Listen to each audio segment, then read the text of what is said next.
Say it clear. Say it right. Say our name. Built this nation with our bodies and brains. You benefit, don't give us credit, say our name. We FBAs, foundational Black Americans. You want us to fight every time you in pain, but when it's time to vote for, silence remains. Yeah. They wanna be us, from the style to the hair, from the lips to the hips, body shaped in our glare. They cross borders, profit off the fight, civil rights paid in blood just to stand in this light. Asia to Africa, you walk through the door, but this land got a history you can't ignore. FBI fought it, still fighting today. Made room in the system that kept us away. You praise the same power that never chose you. Turn your back on the ones that broke chains just to move you. Say we don't know where we come from, that's wild. North to the south, this land raised my child. Built this nation with our bodies and brains. You benefit, don't give us credit, say our name. Say our name, say our name, say our name. We FBA, foundation law, Black American. You want us to fight every time you in pain, but when it's time to vote for, silence remains. We were renowned, check the glow for proof. Streetwear in Japan still mirror our roots. K-pop chase the cadence, study how we move. Rap a world language, everybody fluent. From Atlanta blocks to Mumbai lanes, Hannah kind spitting bars, connected to the flame. That ain't hate, that's impact, that's reach. Culture travel worldwide when the source run deep. They copy the look, they borrow the sound, but skip the respect when we still hold the ground. Love the rhythm, ignore the pain, celebrate the wave, don't say the name. This was home, before permission, before approval. Say our name. Built this nation with our bodies and brains. Benefit, don't give us credit, say our name. Say our name, say our name, say our name. We FBA, foundational Black Americans. You want us to fight every time you in pain, but when it's time to vote for, silence remains. Say our name, say our name, say our name. Say our name. Say our name. Say our name. Say our name. Don't need your respect. Never needed permission. We built everything when we weren't even seen as human. Biting the hand that fed you. Surviving on scraps. FBA stopped begging. We learned to build from scratch. Learn to build from scratch. Learn to build from scratch. Say our name. Say our name.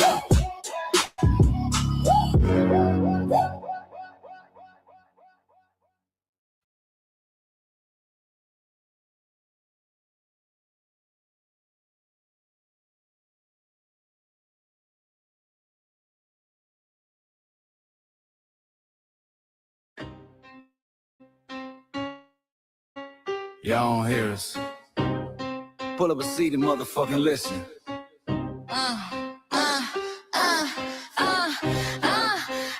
Pull up a seat and motherfucking listen.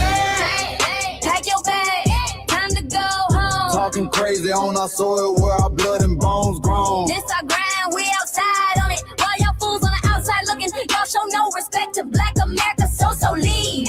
Y'all don't get it, so it's time to go home. Get the hell up out of America, take your digits, make it just fly on. Y'all don't get it, so it's time to go home. Get the hell up out of America, take your digits, make it just fly on. You landed on the tarmac, fresh off the boat. Talking about y'all building nothing, man, you choking on the note. My ancestors the reason that this country even breathes. Picked the cotton, built the White House, planted the seed. Jim Crow laws, redlined the map, we was the target. You think that struggle's a costume, man, you can't mark it. We fought the wars, we bled the blood, we died for our future's chance. And you come here and give our legacy a side eye while throwing shade on the guard. While you benefit from doors we kicked down with our last breath. Now you spit on the architects who stared down death. Disrespectful, let's Disrespectful, ungrateful, a slap in the face to only people who gave a fuck. So let me show your ungrateful ass to the right place. Ho, ho.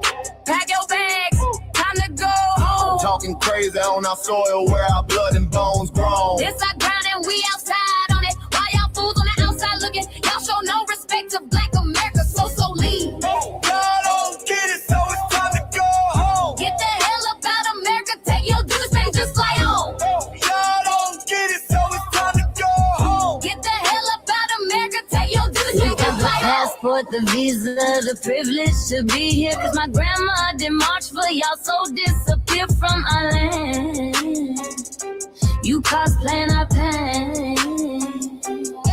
Think it's a trend you can borrow, but you ain't inherit the ghosts of our sorrow. We the foundation, the bedrock, the soil, and the root. You not no branch on our tree, and unproductive people always cosplaying me. Talking about we ain't do nothing. You lost your mind.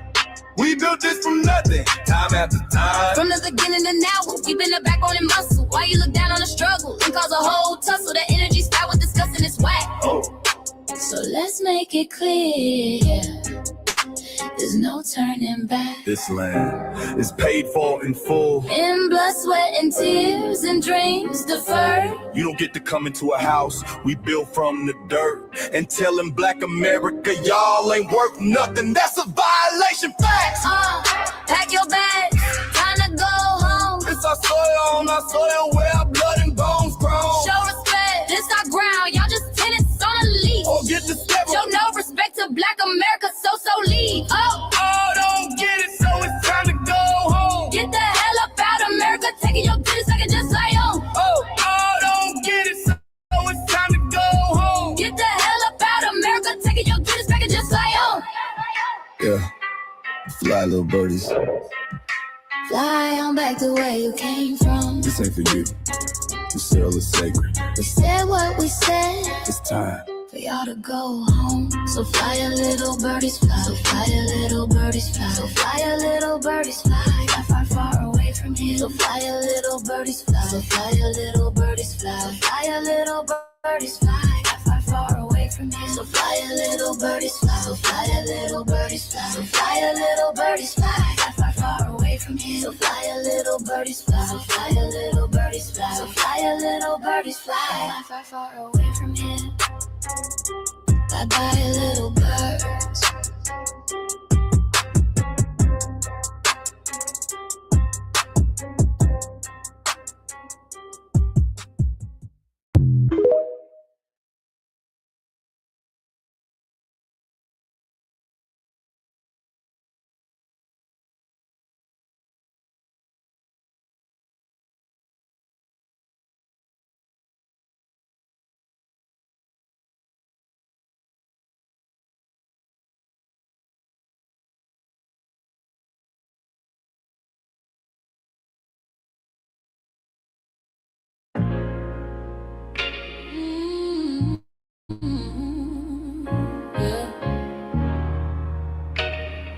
We forgot, but we never forget.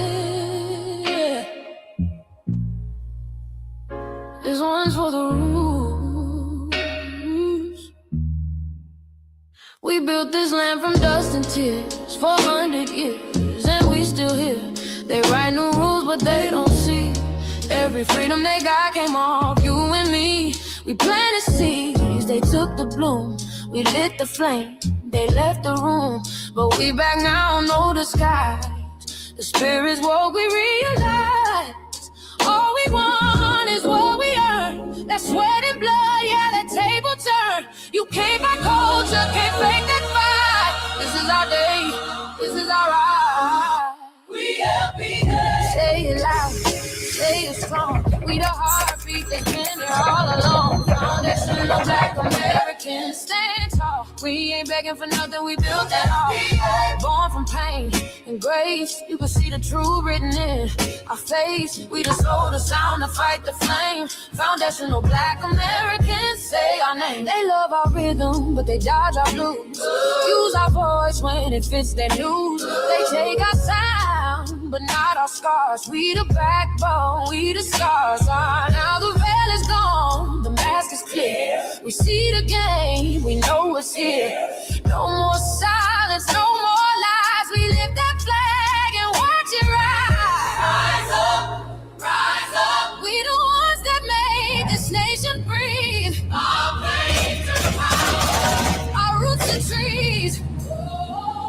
We know worlds. It's rhythm and grace now, and now we're reclaiming our rightful place. Can't copy courage, can't steal pain.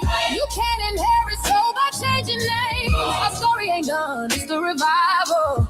We guard the gate, it's about survival. We FBA, say it proud, say it loud. The world dances on what we vow. Foundational Black Americans. Still we stand, still we fight, still we demand. Every block, every song, we've been right here all along. The soul of a people strong and free. Foundational Black Americans.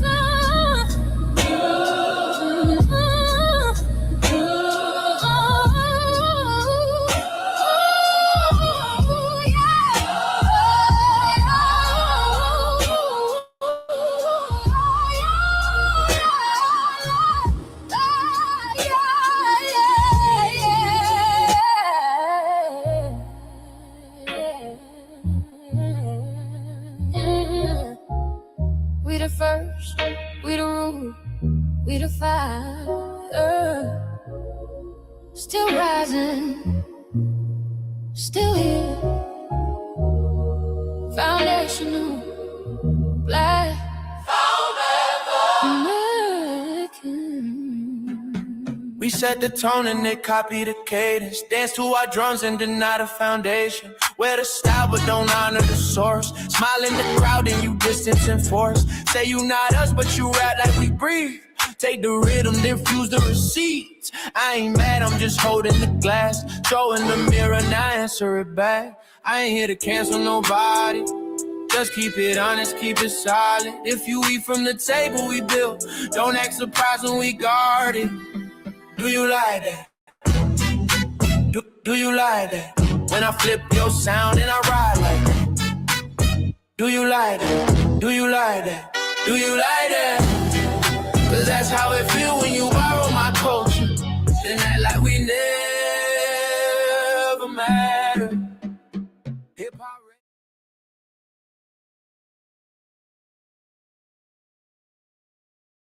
Mike Larry. Now this shit here, it's what I see it is. We're not fighting your battles. We're not carrying your fear. We're not lending our history to people who erased us while we were here. Just cause you're born here, don't make you FBA. That makes you a citizen, learn the difference today. This is lineage, not a look you can wear. Not a costume you borrow when it benefits you there. You used our culture like an access card, backstage pass, a straight facade, but now the mirror's in your face. No disguise, and you're uncomfortable looking truth in the eyes. We didn't leave our land to beg for a chance. We stayed, we fought, we took every advance. That's the separation, that's the line you cross. We paid the price, you learned the cost. You waving your flag on our soil, but fighting not to go back home. Waving your flag on our soil, building comfort on a foundation you didn't own. We waving our flag, red, black, and gold. Stood our ground, never sold. You waving your flag on our soil, but scared to build what you claim you love. Our humor, our style, the way we move, the smoothness, the sound, the things we prove. Music we birth, language we shape, innovation forged under constant escape. Warrior spirit means stay and defend, not flee your land and rewrite the end. You call it success, but don't confuse the two. Ease came after what we went through. You abandoned your land and called it strategy. You wave that flag loud, but won't return to build your legacy. That contradiction tells the story for you.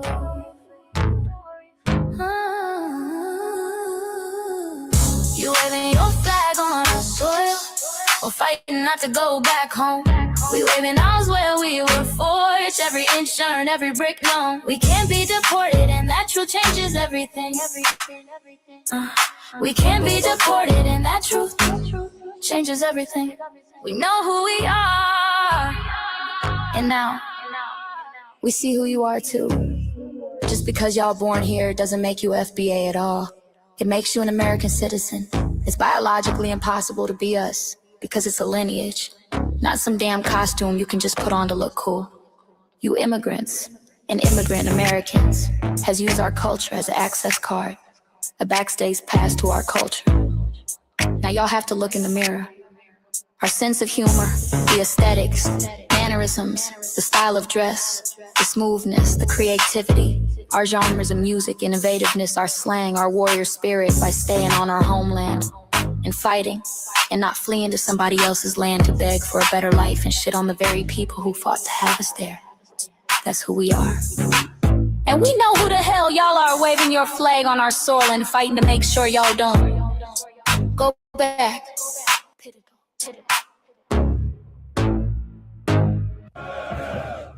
You can't leech off our culture anymore. Beat it!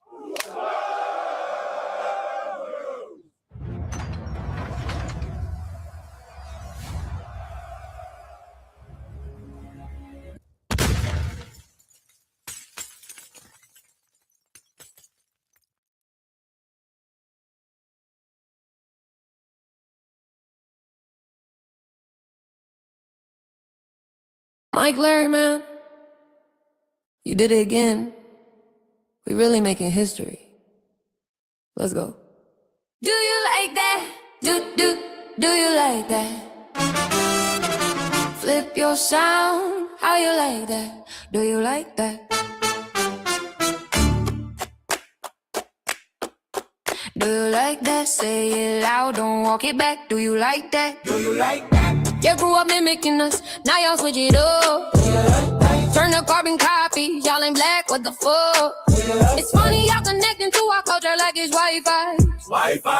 Surfing on our waves of our culture, no more agua. Telling my culture for all these years. Look how time flies, all these colonizers in the skies. Hate y'all still, hate us outside. Study doctor, vampires, it's the blood of our gift. They copy the flavor, sip the juice. Love the results, hate the truth. Who?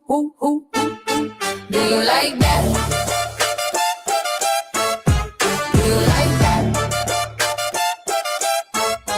Do you like that? Flip your sound. How you like that? Do you like that? Democratic shields, talking points, the road they fill. Fish and chips, agent on the mic, judging FBAs, but ain't you half white? Talking like you one of us, we need a proof face. The agent type with the prune face, like 50 and Jim, it's a cold game. Throwing stones cause we built our own lane. I'm joking, kinda, but I mean, smile calm, pressure intact. Y'all proud where y'all from, where they flag, beat they drum. But when it's us, tone switch fast. Same pride, but it's too much. FBA pride, lineage solid. You can't put this on, can't try it on. Built here, stayed and fought, that's the difference.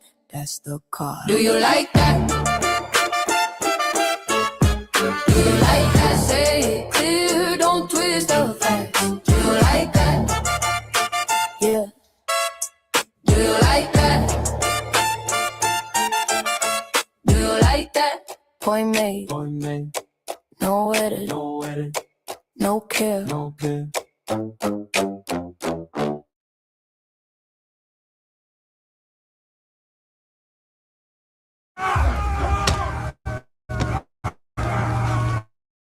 You know, erasing history is something that you have to do when it comes to conquest, domination, and destroying a people. If people knew who they were, what they were, and what they were capable of in the past, they will understand what they have a possibility or a likelihood of doing in the future.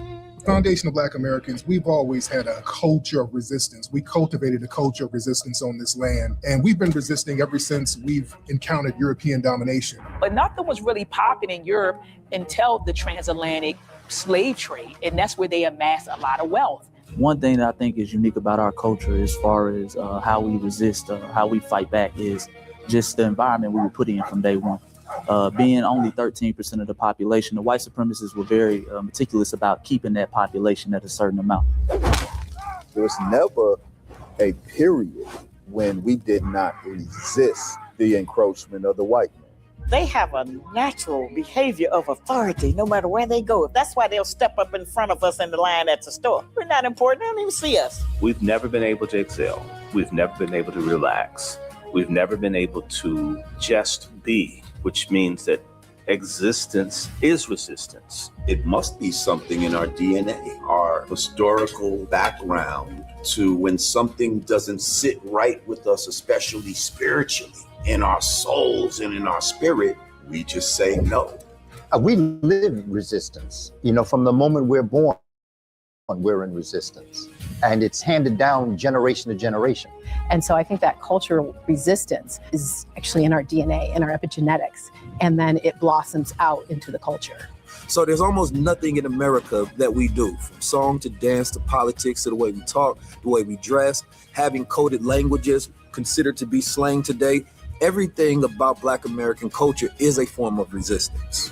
Of course, they want to always downplay our contributions to the global tapestry because they continue to act like our number one export in this country is not Black innovation.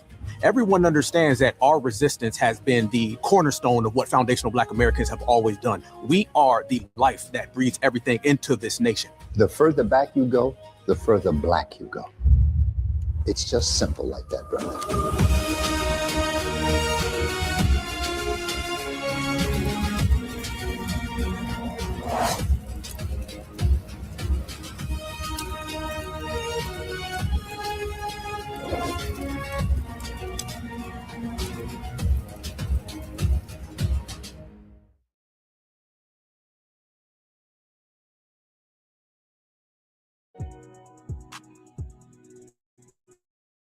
Introducing the B1 Rolodex, the easiest way to search for and support FBA and B1 businesses.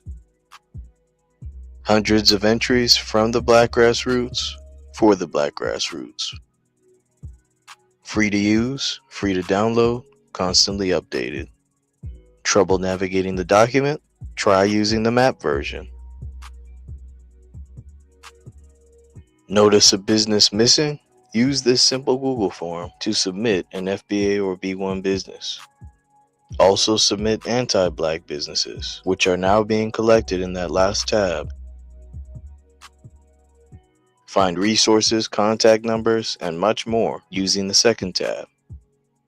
All the info you need to start practicing group economics today. Go to blacktruthunited.com. That's blacktruthunited.com.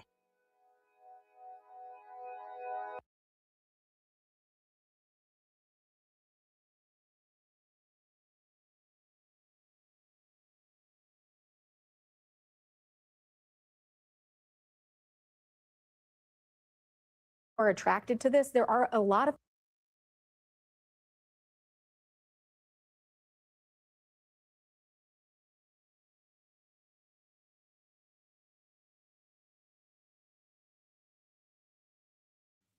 Sorry, I thought I was unmuted. Greetings, Black family. Thank y'all for tuning in to another episode of Front Line Blacc News, a special edition. It had to come live about the Karmelo Anthony verdict. They just found our brother guilty of first-degree murder, which, if you ask me, is a miscarriage of justice. And we got our other host, Lady Che. She should be joining us here shortly. And we got our brother MD out of Georgia. Shout out to MD. Salute, MD. We need you to join us later on for Shabaka's Black Experience Enhanced, because we're going to be going over the Atlanta child murders as well. So I'm as pissed off as you, brother. I'm trying my best to keep my composure. This is ridiculous. So what are your thoughts, MD, before I play the clips? Yeah, man, I'm just discouraged right now. Like I said, I'm pissed off. I think that defense team failed that brother, to be honest with you. I think they failed it, man.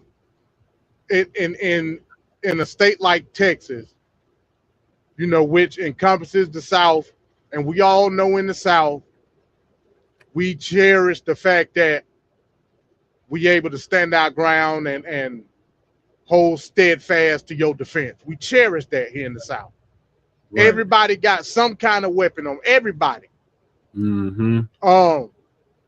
I thought the straw that was going to break the prosecution back was the fact that that detective got on that stand and sat up there and said when they was trying to discredit the young brother Karmelo about having the knife in the first place at the track meet, well, they said, well, according to Texas state law, despite what the policy is on the school, having a concealed knife under 5 inches long is not a crime. Right. I said, well, hell, case closed after that. It's right. Done deal.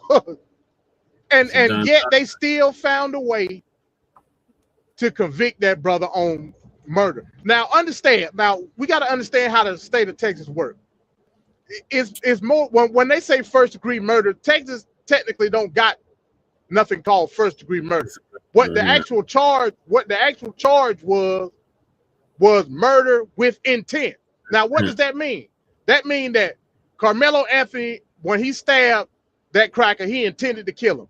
We know, both of us, everybody that's in the chat know that's not true. Right. In no way, shape, or form did he intend on killing that cracker, Austin Metcalf. But it is what it is. It happened. For them to charge them on that crime, not to mention manslaughter was on the table. The jury had the option to downgrade to a guilty of manslaughter, which even in that aspect, I wouldn't really say, but I can understand it. You know what I'm saying? Yeah. They had the option to downgrade to a manslaughter charge, and they chose not to do it. They convicted that brother on murder with the intent to kill. That's baloney, man. That's bullshit in every way, shape, or form. I concur. Now you know me, Jesse. You know I'm an America guy. You know I stand on the principle of what America is. But this is the problem. It's not the fact that the system is unjust. I don't want nobody to get it twisted. I still believe in the system that we have in place. The problem is the motherfuckers that's in charge of the system. That's the problem. Right. I found out that, like I said, I haven't been following this case as closely as some other people. But I found out some shit that was damning. And this is why I say that defense team failed that young brother. Did you know, Jesse, that the cracker, the Austin Metcalf, Hunter Metcalf, their father has a connection with that judge that was in this case? Why was this case not dismissed, Jesse?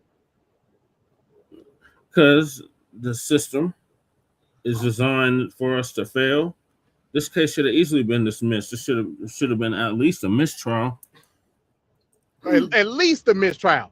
We know that defense team could have said, "Hey, look, ain't even no sense of us even talking no more. We filing a dismissal of this case on the ground of a conflict of interest, knowing that they daddy got ties with this judge. Why are we even here?" Right. But I'm gonna let you get into some of the clips. I got more shit to say. Like I said, man, I'm fuming right now. It's already been a bad day for me, and then this shit happened. Like, go ahead, Jesse. Okay, Lady Che is about to join us. Here she comes. Yeah, you right, uptight. Like, they dismissed all the black jurors. Like, what the hell? Look, check it out. This was doomed to fail. Like, first of all, the way they framed it. Like, I was listening to another channel right now. I was listening to the whole thing. And black folk, we know exactly how we're gonna react to this.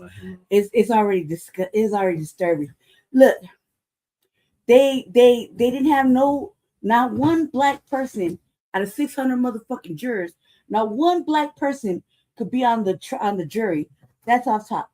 2, they only had his mama to fucking stand up for him, right? They only allowed one person.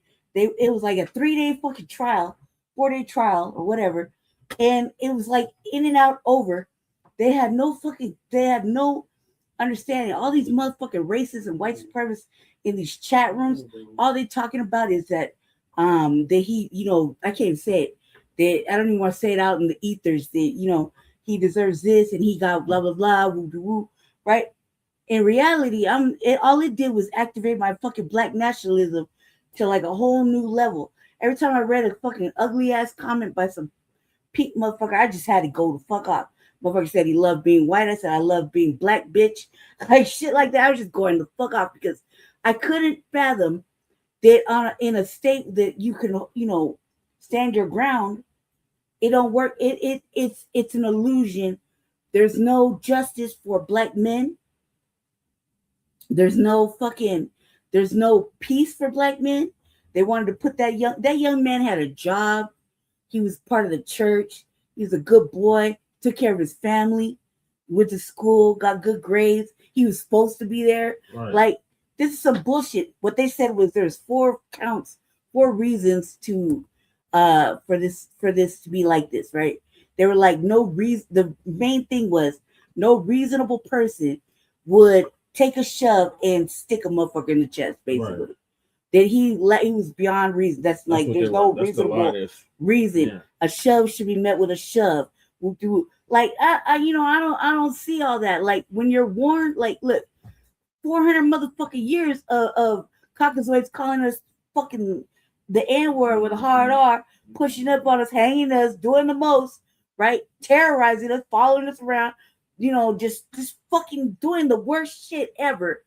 And you can't protect yourself as a young man against all these fucking white people. Like, you know what I mean? Like you're in an all white dominated area. This was going to be bad when he knew that he did what he did. Yes.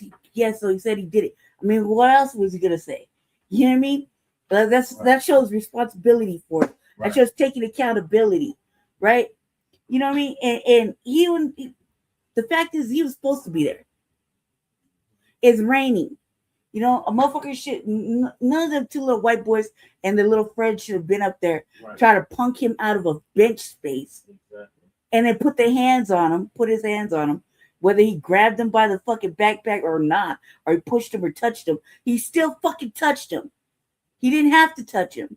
He didn't have to maneuver he didn't have to maneuver Karmelo, right? He didn't have to. And just because, Karmelo just was on that black boy magic and that first little stick, stuck him, it was like, look, he was warned. Right. He was fucking warned. How much every time you gotta fucking warn a motherfucker? If we do that to somebody, look, I just come to this realization, family. I've known it my whole motherfucking life. This is anti-black, racist motherfucking United States. They have no love for fucking black people. They don't give a fuck about us, whether we eat, live, fucking breathe, survive, fucking make money, whether we're fucking, they want to see the worst shit happen to us. And in this case, there's some white motherfuckers in these chats talking all this shit. Yeah, we have one in our chat. You know what I mean? I'm talking all this shit. And in reality, y'all can eat 2 fucking fat, pink ass motherfucking dicks. I don't give a fuck. But black people already know how we're going to respond to this. This is horrible. This is a bad thing because not only like the way they were framing it, little Karmelo was, he was beside himself in the courtroom. He couldn't contain himself. You know what I mean? So of course he's going to cry. He's just a young man. Right. He's a young man. Right. He had his whole fucking future ahead of him. Mm-hmm. He was doing good things. He was on a good road. Yeah. We can't, that's a good thing to look at. Mm-hmm. But they fucking bypassed all that good shit and focused on the one fucking thing. The one thing. Him defending himself and sticking a little white boy in the motherfucking chest. You know what I mean? Little white boy. That was a big ass white boy. Okay. So he was on that black boy magic, dude. That one stick. Everybody gets lucky with that one stick, man. But he did, and he admitted to it. He was fucking, Jesus Christ, dude. What are you gonna do? You're not even at your school. You're in a whole nother school by yourself. Right. You know what I mean?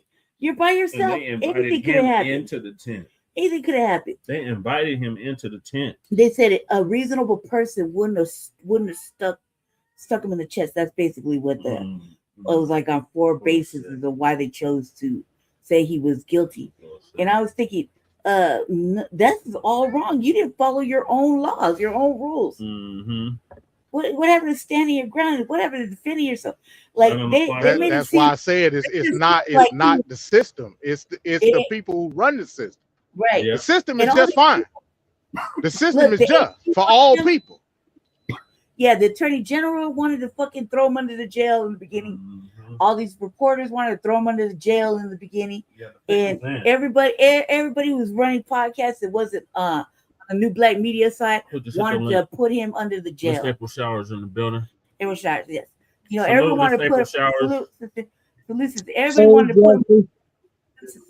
Everybody wanted to put him under the jail, and not knowing that they just man, that little white boy was a fucking degenerate and came from degenerate stock. But this boy, Karmelo, had his whole life. He was taking care of his family. He was working, paying bills in his own house, being a little pastor of the church, you know, doing good things. Like a good grades, had a good little chance to have a scholarship. All that shit was thrown out the motherfucking window because white folks said, I'm white and I say so. Yeah. That's all this is about. I'm white and I say so. I want you to move. You didn't move. I'm gonna touch you. I'm white and I say so. I don't want this little boy to be outside any longer. I'm gonna put him in jail. I'm white. I said so. Yeah. You know, all the juries, everything. Out of 600 motherfucking people, you couldn't find out one black person. They kicked the not even a half breed, a mulatto, anybody. They had 5 black jurors that kicked 3 off because they said they was there teachers. were 4 black people outside protesting the day they were doing jury. Yeah, they said they kicked them off because you know they didn't want to. They said quote unquote bias based on the fact that in the district they was teachers or whatever. Yeah, one brother said I can't see putting their brother in jail. Yeah. Yeah, which is true. So I couldn't do it either. Immediately eliminated. Which is the reality. You know what I mean? He didn't need to say that either. He should have kept his mouth shut. He shouldn't have never said it and just got on the jury. Why would you tell them people I'm not gonna find my brother guilty? Why would you do that? If he even said it, we don't even, because the average person that gets on jury duty and they're black, they wouldn't have said nothing like that. They would have got on there with the intentions of helping their brother. They wouldn't have never said that. Sorry for interrupting. Hello, everybody. Thanks, Jesse, for allowing me to be on this panel. But I have cried. I'm very upset.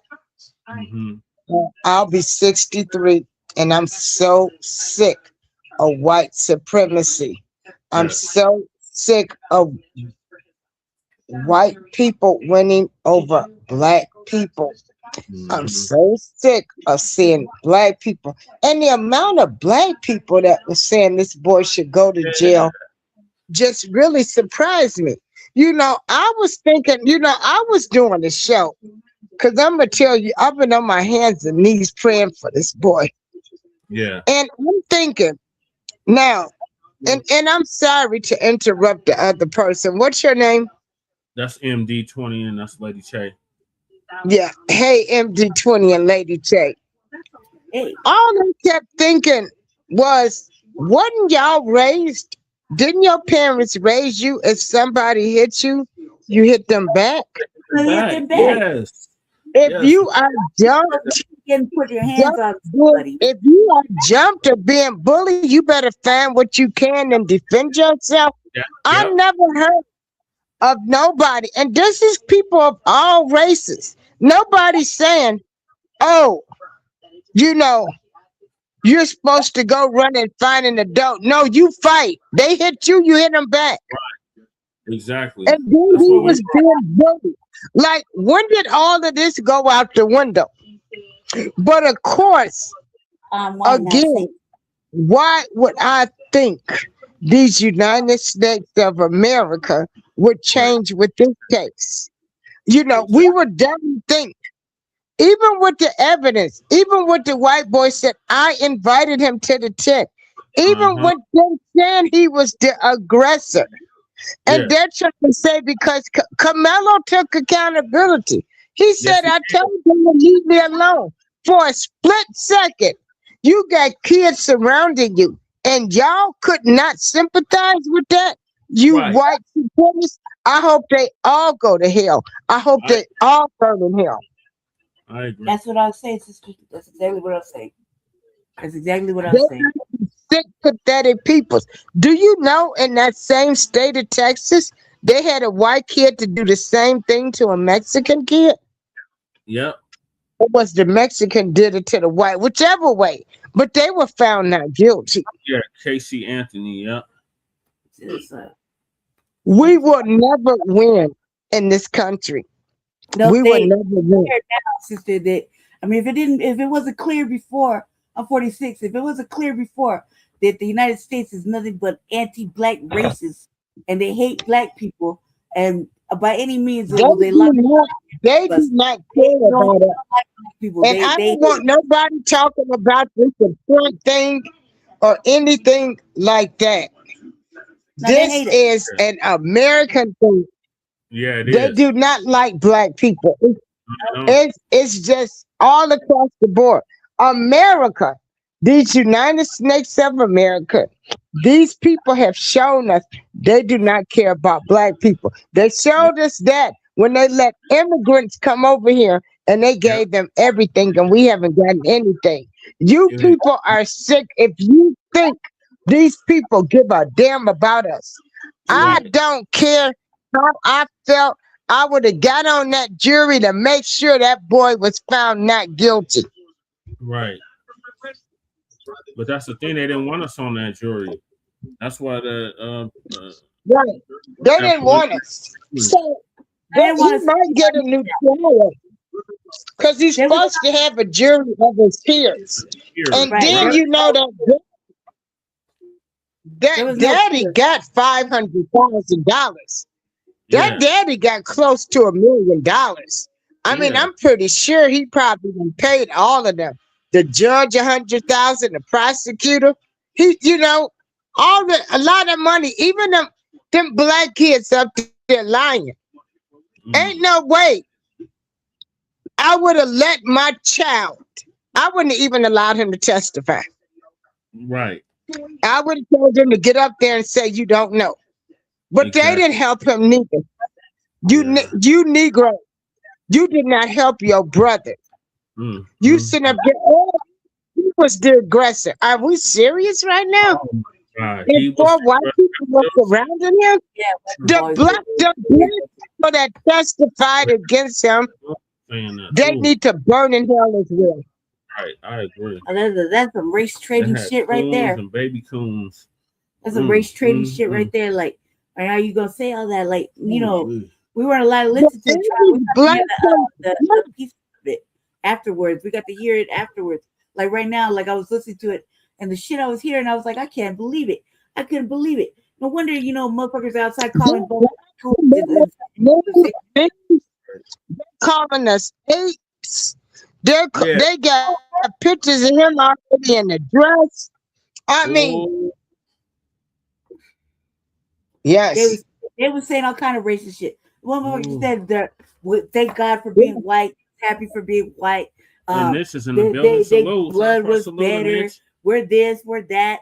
And I was like, I love being black, man. Fuck all you fucking white devils. And I hope all you burn it up. Lady Che before you went live, I said, this is why we black nationalists. I was like, just white motherfucking devils. I was like, y'all motherfuckers need to burn in hell twice over. All you and your motherfucking spawn. Fucking devils, man. They're just over there just elated, happier than motherfucker talking shit, talking about the money that, we put up for his defense, talking about how we were stupid and we should have did that. They put the same amount, if not more, up from Metcalf. It's like, look, man, the little boy needed a defense. They talking about? It's just mad we had a clap back and an answer back. But wait a minute. This is another thing that gets me. I carry a knife. Right. Let me see if I can show y'all. Right. Let me show you my pocket knife. I got a knife. I'm 63 years old. Okay. I got a fucking machete this fucking big I ride with. Like, you can't tell me shit about my motherfucking knife. Like, I have a knife on me. I can put it down and come over here. I never leave home without something. It's ridiculous. I always got something. Baby, if I was out there, I'd be trying to burn it down. That's what I would be trying to react to this. I don't know why You know we're gonna fucking tear this motherfucker apart. This is a matter when we calm down and go do it. You familiar with the activism that Black Alpha Network does? April Showers. I can't. No, at this point, you know, they prepared, so we can't ride. They're ready to kill us anyway. This is my pocket knife. I never leave home with it. Okay. Look, this is what I had. This is what I made. That might look like a dagger.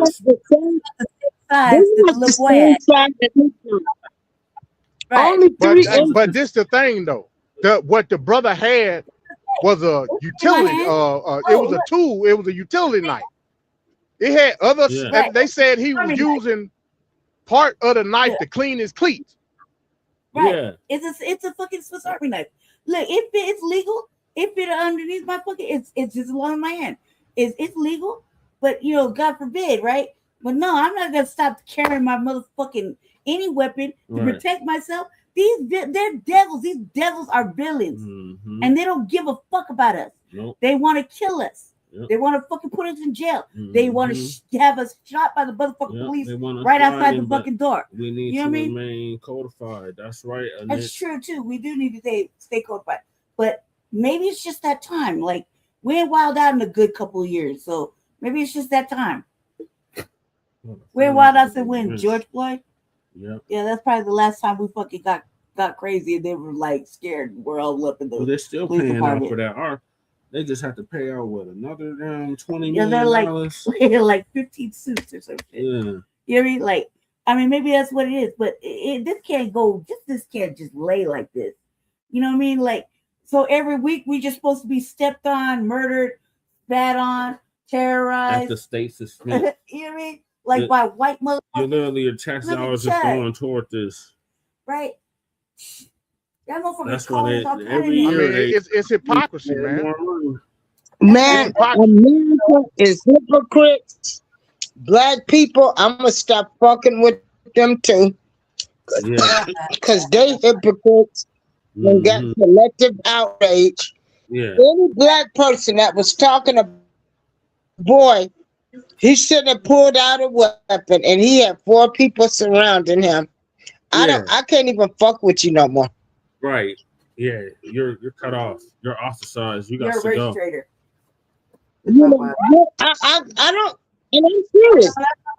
A person, I don't want to talk to you ever in life. Out the barbecue, cuz. I told a person, I don't want to talk to you ever in life. I said that boy was surrounded by white people. Yeah, and you think that he shouldn't have pulled a weapon out to stand his ground? I told him, I don't want to talk to you ever in life. And they're like, are you serious? I said, hell the fuck yes, I'm serious. Given all the history that happened to black people in Texas, are you really surprised that a motherfucker would carry anything to want to protect themselves against these motherfucking white people? Is all of these black people I know from my town, they were moving down there to Texas. I lived in Dallas for 2 years. Now I can tell you it was a lot of jobs. People were nice to me, but I'm a woman. I'm not a male. That's true.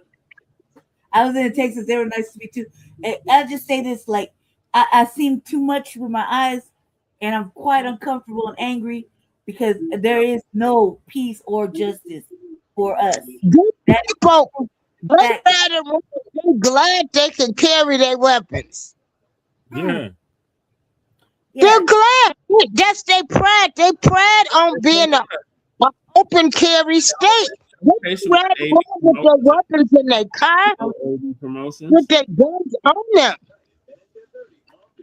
We all carry in the South. Like that's a thing. Yeah. Right. It's a norm. Exactly. You know what I'm saying? Okay. I mean, look, like motherfuckers get worried when they think they're gonna lose their guns out there. Yeah. Yeah, they take the Second Amendment very serious. They don't take. It only applies to them. It don't apply to black people. The Democrats, they are finished. This is it. Yes. Yep. They can hang it up because all of them should have been talking, and all of them should have said. Where the professional black talkers at? They ain't have a word to say. None of them. Al Johnson, Ben Crump, Roland Martin. You got Jason Whitlock talking about he needs to go to jail, and I'm even disgusted with Judge Joe Brown. Oh, he's a major coon. Man, he done switched. I told y'all about him a long time ago. I told y'all about Judge Joe Page. I've been told y'all about him. You made him a duck, didn't you? Judge Joe Page ain't worth a damn. I've been saying that. People laughed at me, told me I was wrong. And now you see. Now you see. I think from you can get where you people that saying no, you're supposed to fight it out. Bring your motherfucking loving ass up here. Tell us how you really feel about it. Right. We dare you. I dare you. I dare you right now to bring your motherfucking big ass up here and tell us how you feel about it. Like I told you, Jess. People misinterpreting what the law is at the end of the day. A lot of the black people that I done seen talking about it, they trying to justify him having the knife on school grounds as if it's some type of crime. I'm like, dumbass, it's not. The detective just told you that they ain't got nothing to do with that. If it was a crime, he would have been charged with it. The only crime that he was charged with was murder with the intent. Yeah. Now, let me take my state into account. A certain footage around school grounds, it's illegal to have any weapon. So, let's say you get caught with a gun, you'll get charged with that because that's a state crime, right? Now, let's look at it on the other hand. Right. Like let's say 100 feet around school grounds, you had a weapon or whatever, they'll charge you with that. That's code, right? Mm-hmm. The detective said on the stand, he said, "Hey, look, we don't got nothing like that in the state of Texas. What you're talking about is school policy. Yeah, it's school policy to not have no weapon, but that's not no crime." Still typing in the chat, Caucasoid. Yeah, you still typing in the chat, pussy. Get up here and tell us all about Metcalf. So what I'm saying is, school policy will say, "Hey, look, you can't have any weapons on school grounds." School policy ain't got shit to do with the law. But all of them people carry that weapon. They clean their cleats with the weapon. They clean their cleats out. You got to diverse. With that multi-purpose tool. It don't matter why he had it. The fact of the matter is there ain't no state crime saying that you can't have no weapon on school ground. That's just a fact. What is they still yelling? So the people that's trying to use that as an argument, they not taking the law into account. Point blank, period. Greasy. Yeah. You probably some cool too.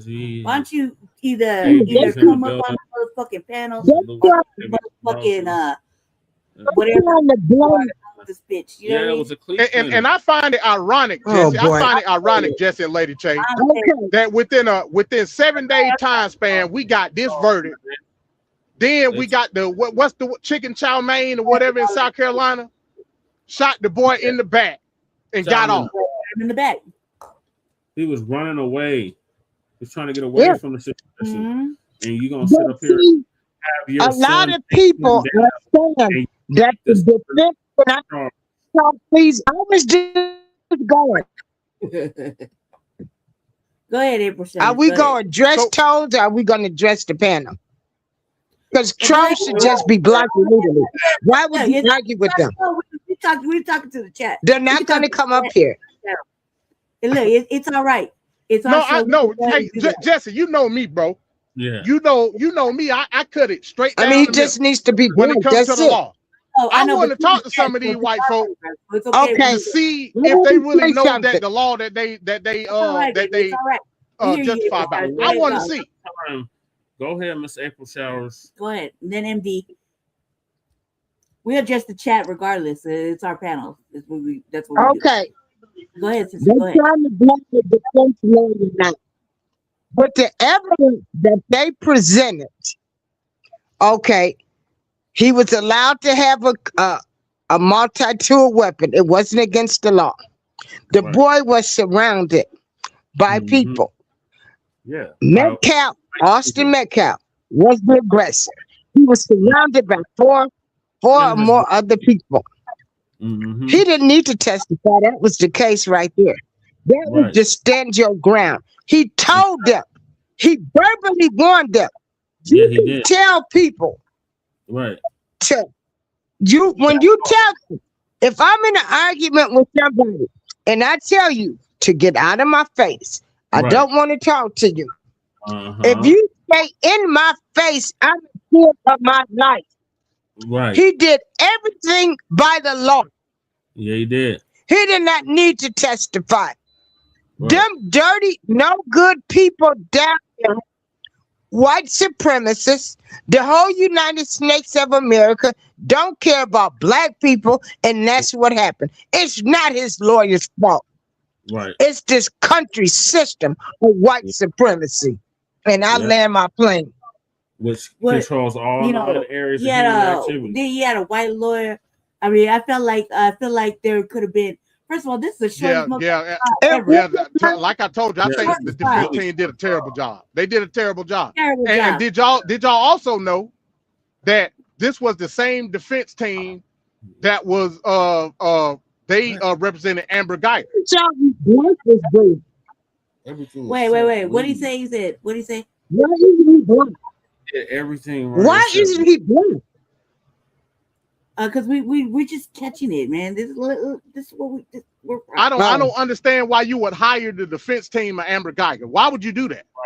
Right. Like I said, I'm not putting no blame on the family. I'm not doing that. I wonder because Tammy, the Miami judge that was hugging her. Oh man, no wonder this is that bullshit right there. I want to give you a hug. Yeah, I don't want to put no blame on the family. That I don't want to discourage them in any type of way. It doesn't matter who he would have had. They would have did the same thing. You got 4 points. That boy followed the law and stood his ground. It don't matter. Go ahead, Chad. Go ahead and evacuate the. They can't. It's on MD's end. MD, come get your chat. MD's side. Your come get my what now? You got to troll in your chat. Grizzly or whatever. Hey, I want the white folks to come up here because again, you know me, Jesse. You know I'm by the book. Right. I'm by the book. I like the law. I like this system that we in. It's the people that run the system. Your boys, any white person that want to come up here and testify why this was a good thing, tell me from a litigation standpoint why this was good. Let's have that. I don't want to have no white supremacy. I don't do stuff like that, Jess. That ain't me. Tell me what the codes in Texas state law say that validate the fact that he was convicted today. Just do that. That's all. That's the conversation that I want to have. Cats over there tearing up the crib. I apologize. That's the conversation I want to have. Then we can go blow for blow when it comes to the actual law. Look. I feel like if you gonna talk all this hot boy shit right there, dude on the screen talking about Metcalf and all this shit, say string them up, motherfucker. You need to bring your motherfucking bitch ass up here and say how you really feel. Right. Say it with your whole fucking chest. Stand on it. The link is on there. You can't do that. He's not one of our people. And yeah, I'm saying I get that. I get that, Lady Che. But what I'm saying is I have the ability to have a sensible discussion. So we got Ricardo in the building. So with the white man. So we can talk sensibly. You know what I'm saying? Yeah, I'm cool with that. I want to know the rationale. That's all I'm saying.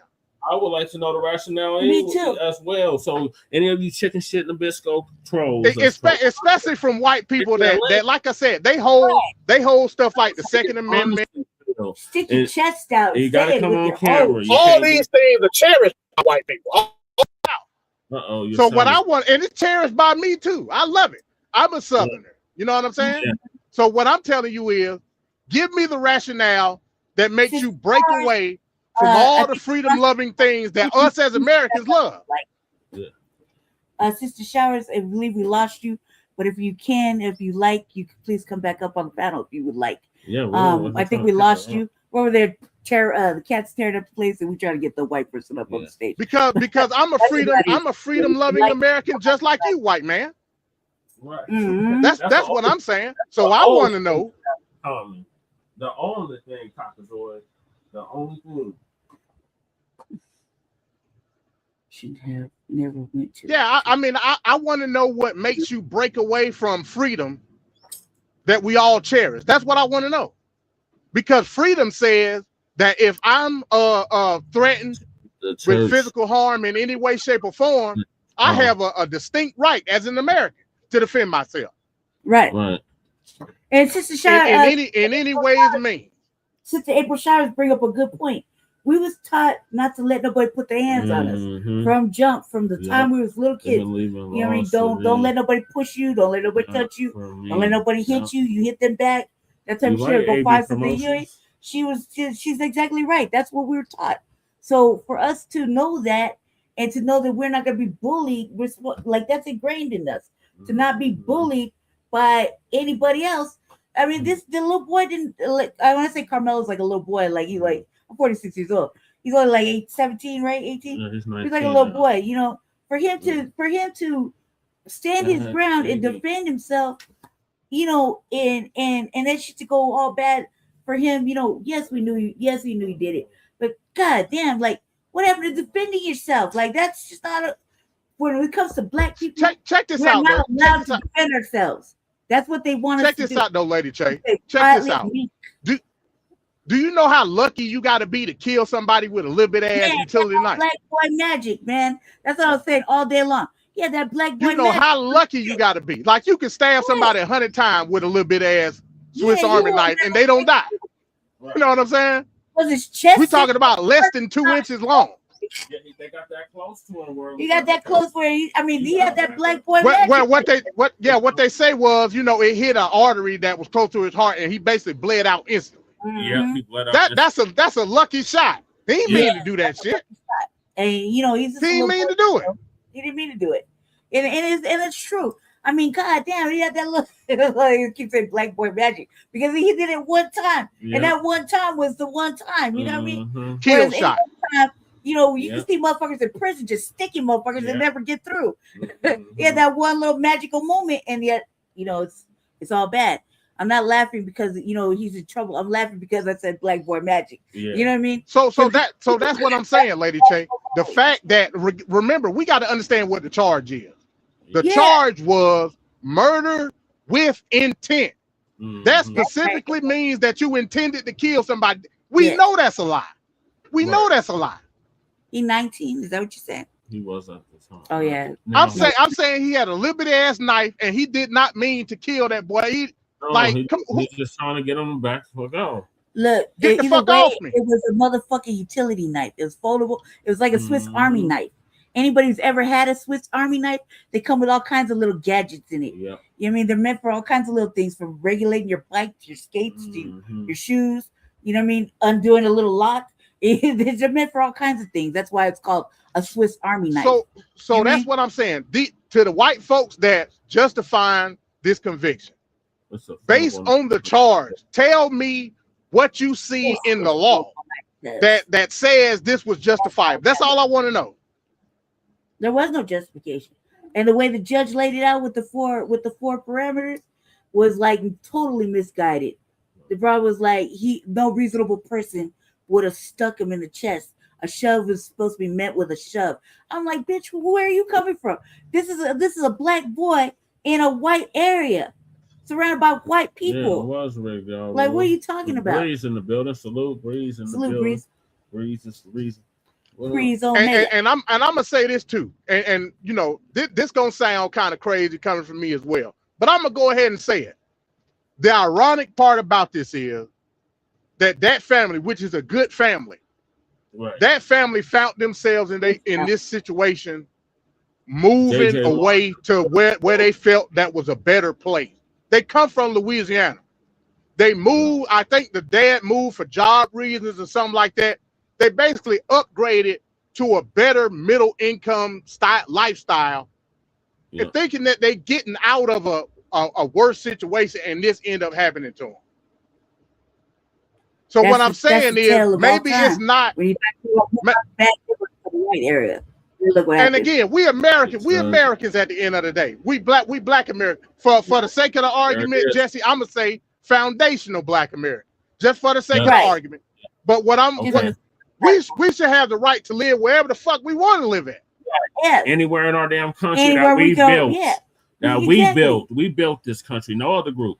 Exactly. So These you know, laws I hear on the some back people page. and like, yeah, You did- right. And again, it's admirable to say, hey, look, maybe sometimes it's best for us to like just keep amongst ourselves. But what is that truly? Is that truly the aspect of how we want to live in this country? We shouldn't have to do this. When people try to tell us we got to do this and that, About that. Why You don't straight hit that garbage. link, bro, with your pale ass. Oh, fucking Ricky With your ass. son motherfucker. dodging ass. Hit the link. Your mama garbage.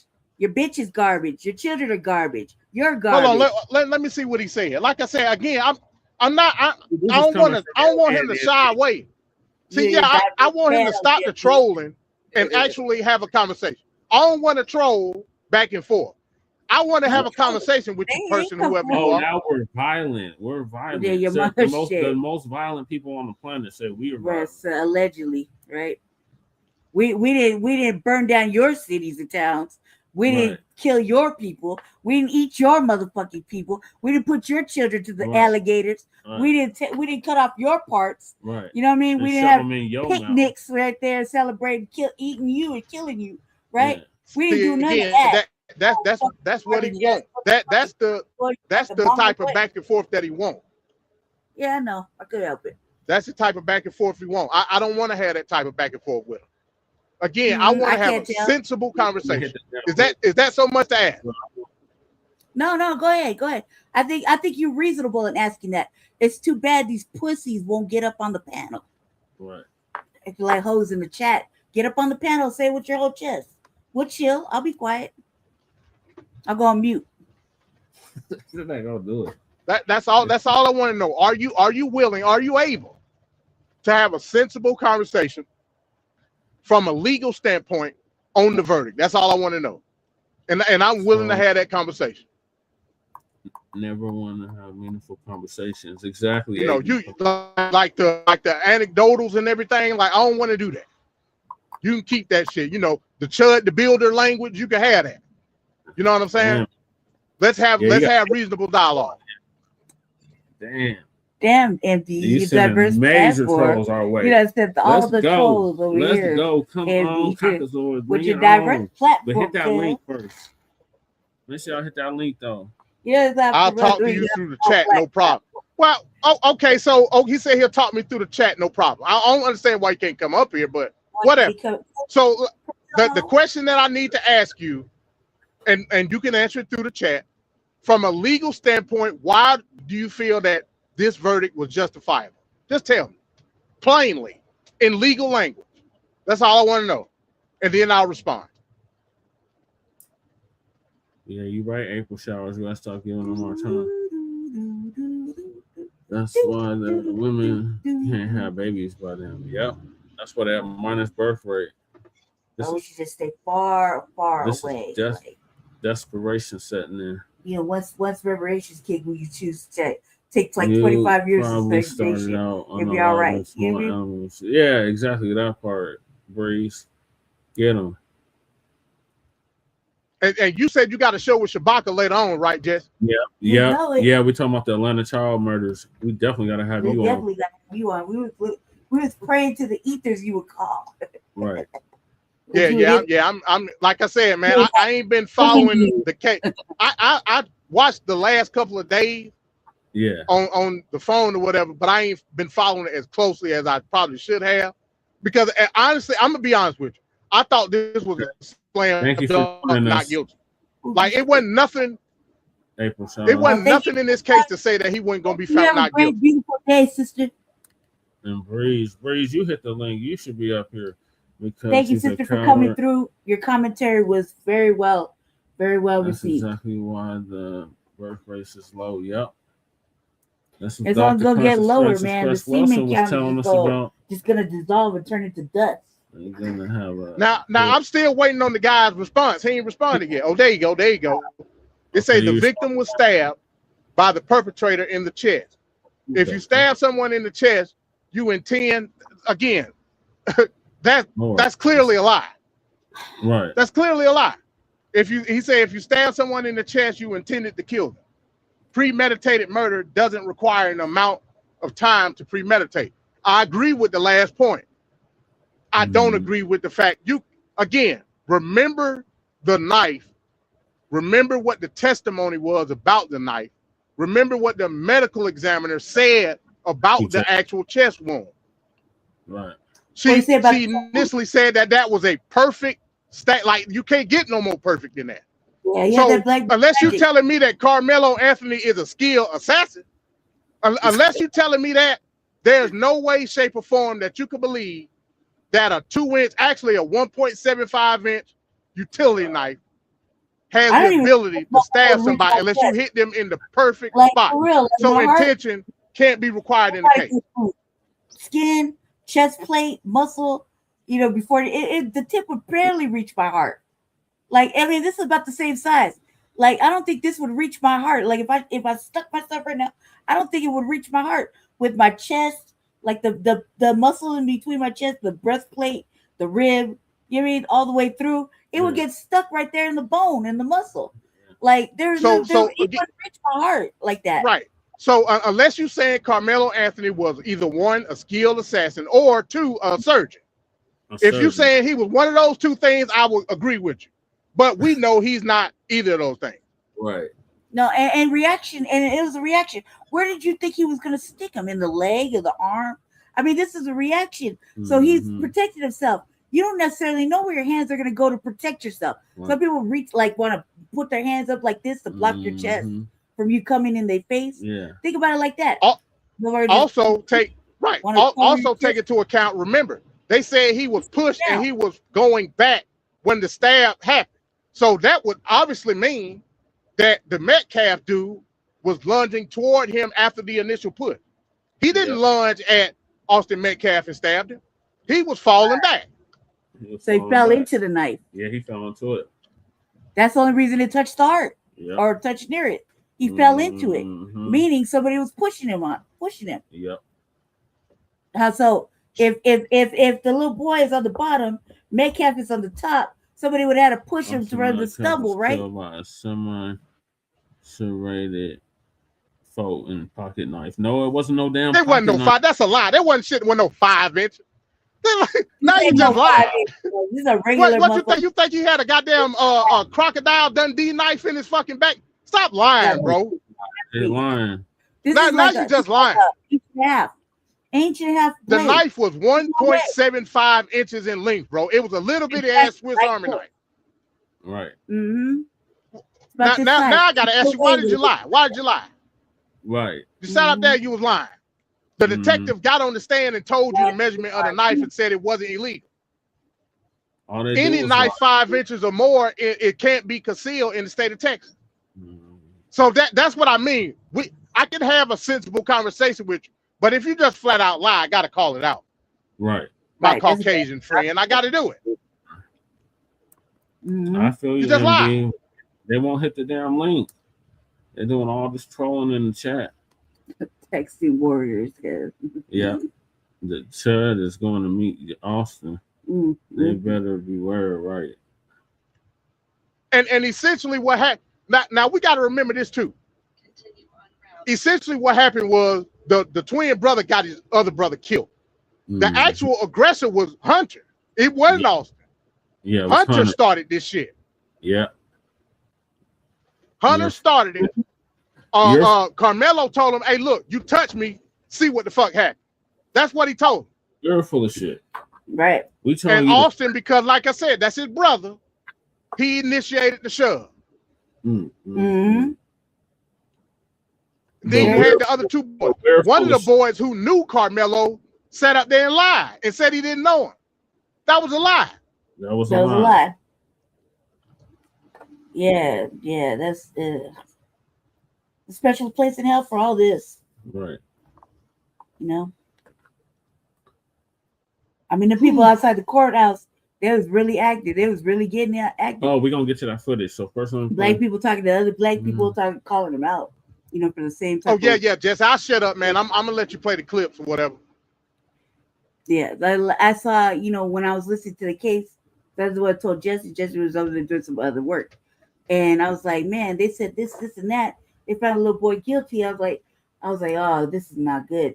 And it's already starting to outside, you know, white people walking by, passing out wolf tickets, and black people were not having it, not even a little bit. But then I didn't like the fact that the little speech somebody gave, it sounded really like black church like, you know what I mean? And that was not the right, not the right temperature, not the right message for the temperature. I think.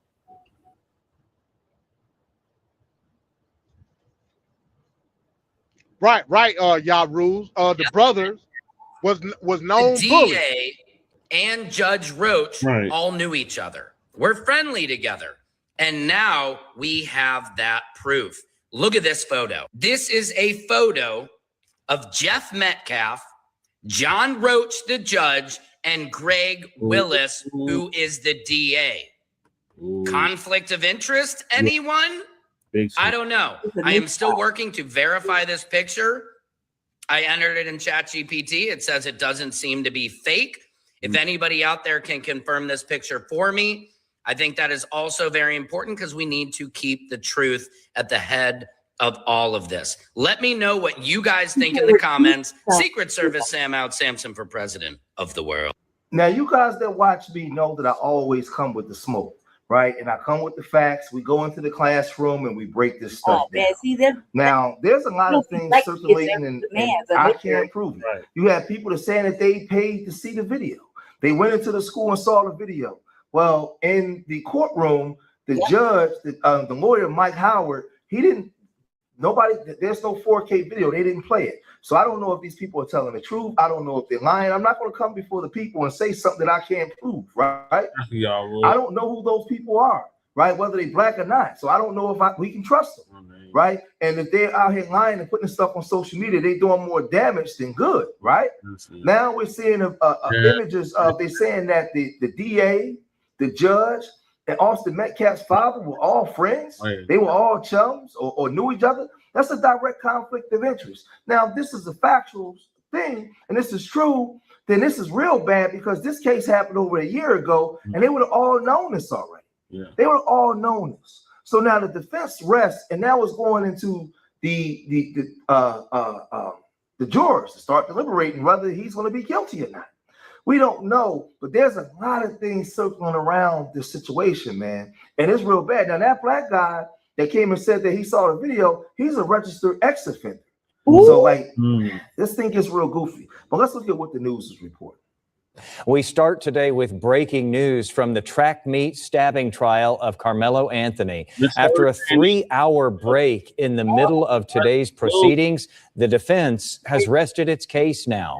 Our senior crime and justice reporter, Rebecca Lopez, is coming to us from the Collin County Courthouse this afternoon, where she has been watching the trial all day. Rebecca, this phase of the trial is coming to an end, both sides resting. Did that come as a surprise to folks that the defense wrapped up so quickly?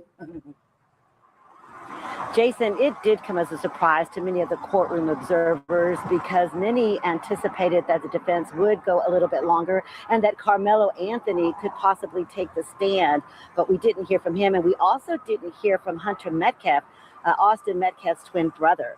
The defense ended its case by calling 2 student athletes and a Frisco police detective before court unexpectedly broke for nearly 3 hours. One Centennial student testified he saw what appeared to be a push moments before Austin Metcalf was stabbed. Another Frisco student described track meets as highly social events where athletes often visit other teams' tents. Jurors also heard from a detective who reviewed witness interviews and phone evidence during the investigation. When court resumed, both sides rested and officially closed the evidence. That means jurors never heard from Karmelo Anthony himself. They also, again, never heard testimony from Austin Metcalf's twin brother, Hunter Metcalf. The decision not to call Anthony is significant, but legal experts note the defense is not required to prove his innocence. Under the law, the burden remains entirely on prosecutors to prove guilt beyond a reasonable doubt. Now, I want you guys to understand something here. I want you guys to understand. I feel like they didn't prove that. This thing, I keep telling you guys that this thing is political, man. And y'all play too much. We play way too much, right? Now, the DA, Greg Willis, he's elected by the people, right? He's a district attorney. District attorneys are partisan elected officials who must face voters and both primary and general elections to serve 4-year terms, right? So now he has to be voted. Willis, he serves as the criminal district attorney in Collin County, Texas, right? He has to win votes of the public to hold and maintain office, right? That's one thing. Then you got the Judge Roach, right? District Judge Roach, who was presiding over the Karmelo Anthony murder trial in County, Texas.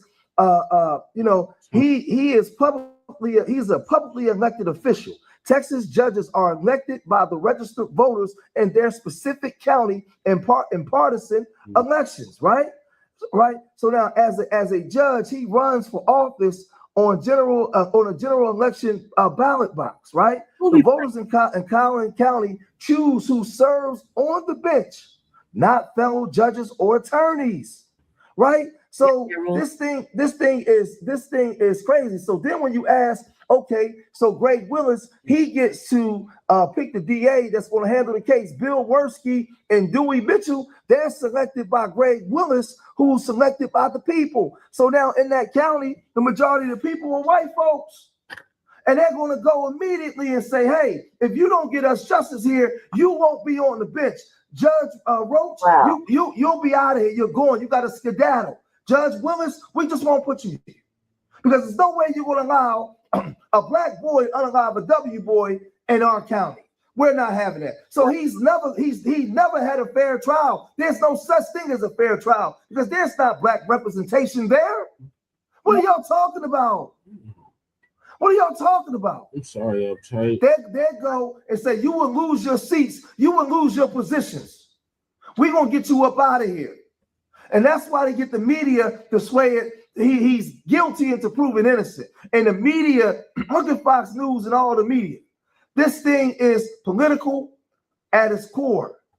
At its core. And they were even saying that Austin Metcalf's father was going around harassing people. It's like Jeff Metcalf had something to get off his chest, and he took it right to Karmelo's dad's Facebook to do so. So just recently, Karmelo's dad, Drew Anthony, shared a family photo, this picture right here. And in the comments, Jeff Metcalf took it upon himself to write this. He said, "You raised a unaliver. Guess you're one proud parent." Drew Anthony responds, "Self-defense is not unaliving. Stop coming to my place of employment and tell your team to stop harassing me and my family, and you know the truth. You will see in court. God bless you. Self-defense is not unaliving." Now, no one can tell no one how to grieve, especially if you have not been in this situation. So I will not do that. I am sure that Jeff is hurting bad, and he's just probably going off the rocker, which any parent probably would. But some stuff is just better to take it up in court. It's safer to take it up in court. It keeps the drama down surrounding the case. This is just crazy. And you already know that in the past, I posted this video where Jeff Metcalf popped up at the Anthony's press conference. And then Dominique Alexander had this to say. If that was disrespectful, it just shows you all the character. He was not invited. He knows that it's inappropriate to be near this family, but he did. And so I say to people, actions speak louder than words. And weeks after that, he also had a long Facebook rant argument with Dominique Alexander on his page. So it's clear that Jeffrey is lashing out with grief, which is understandable. But the Anthonys might need to get a restraining order on him just until the trial. If he's popping up at their place of employment and anything like that, that's kind of dangerous. I feel like Karmelo is already charged and indicted with the unaliving of Austin. There's nothing more that his parents can do. He is being held accountable for his actions, and he is allowed to have his fair day in court. But let's go back and let's go back and look at some more of what the news was also is important, because this news media is crazy. Now, like I tell you, you got people saying that they saw a video, but is Mike Howard down with us? Is Mike Howard representing Karmelo Anthony the right way? I don't know. Now that the judge is working with the attorneys to come up with that charge that is going to go to the jurors, and they might be given an option besides murder to consider. So for murder in Texas, the jury would have to believe that Karmelo Anthony intended to send Metcalf. And they might also be given an option of manslaughter to consider, in which case they might need to believe that his actions were reckless that led to and to his death. But if they come up with self-defense, then that would mean a not guilty verdict in that case. The jury is being told to pack a bag, come back tomorrow. Closing arguments are going to begin at 9 a.m. If they do not come to a verdict by the end of the day, they will be in a hotel and they will be sequestered without a TV and without even any cell phones. Caroline? Now, did Karmelo Anthony take the stand today in his own defense? He did not, and that is interesting. I have heard many legal experts talk about this debate of whether someone takes the stand in their own defense or not. A lot of times that can be kind of the desperate last attempt move. If you really feel like your case is not going in a good direction, you'll put your client on the stand. But a lot of times if you feel like things are going well, you won't put your client on the stand. So it'll be interesting to see. Jurors are told, though, of course, that they're not supposed to read into the fact that Karmelo Anthony did not take the stand. All right. Well, thank you so much for that live report, Lori. We appreciate it. Even Charleston White was talking about the character of the father and Austin Metcalf, where he was alleging that Austin Metcalf had broken the father's arm. He was suspended from school. He was on substances, at the time. He had it in the system, right? Now, we have no way of knowing if this stuff came out in court, right? But again, I showed you guys where the judge, the DA, right? Forget the picture in the beginning with them knowing each other. That's all alleged. We can't prove it yet. But the judge is elected by the people. The DA is elected by the people. The people want Karmelo in jail for life. In DC. That's what they want. Long time no see, sister. So there's no fair trial here. I had to get the other chair. Where's your Democrats? Yeah. It's like 90. They too busy being redistricted right now. It's 97 in the house. Charleston White spoke on this, and he met with the father, and he said this. That's an honorable black man and an honorable black mother who have their children in the same household, unlike the Metcalf family. Austin Metcalf and his brother had been suspended the week before. That's why they didn't know Karmelo was under the tent. It wasn't Karmelo who had been suspended.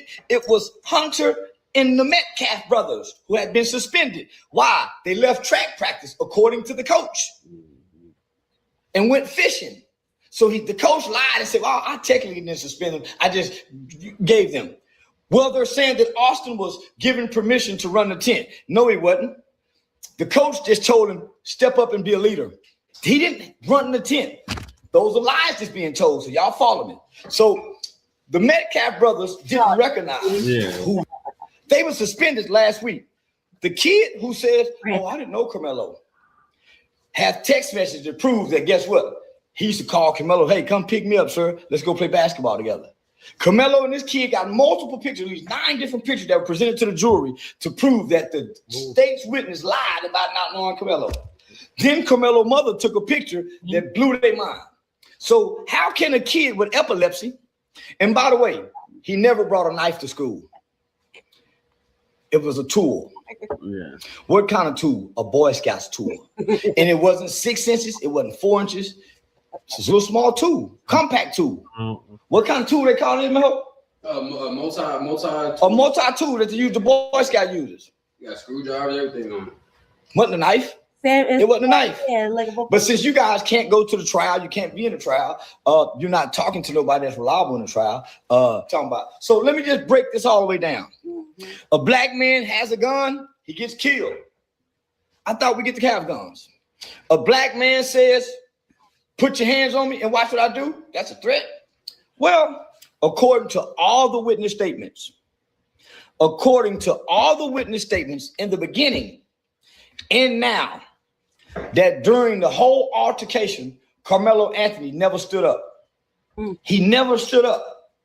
As a matter of fact, the Metcalf brother had to come 3 rows up to come confront him. Karmelo never got up. Karmelo never said, touch me and see what happens. That's what the initial report says. He never stated that. So this is what they've coached the kids up. They brought in the lies. Why? Because all the coaches went to the high school. But one thing you cannot deny initial police statements. Oh, tell Sarah win again. So I'll say, let's brace ourselves for a crash landing. We don't know how this is going to play out right now, but it don't look good because I'm looking at this from a political perspective. Those jurors, if they find Karmelo Anthony not guilty of all charges and acquit him, they got to go back home to their counties. They got to go back home to their people. They got to go back home to their families. See, when we talk this FBA stuff, and I say it's not just a lineage, it's a lifestyle, now it shows its ugly face. My little baby, my little black magic. You got black people that are so traumatized and beaten down and downtrodden that they will go along with whatever master say. And they'll come out here, you Judge Joe Brown, they'll come out here and say anything against black people because they hate young black boys. A lot of black people do. This black boy came from an intact family, a home, family doing well, was a great student. The other home was broken. But for some way, even black people, because Master told you to dislike Karmelo, you're going to dislike Karmelo. Because you look at your people through the same stereotypical lens that this W man looks at us through. You're traumatized people, man. But brace yourself for a crash landing, man. Y'all gotta let me know what y'all think. If you made it this far in the video, hit that like button, subscribe to Street Media TV, leave your comments in the comment section. Remember, I love y'all. Till the next time, peace. So the fix was in. Just like Clearly. I mean, it's been in for like since jump.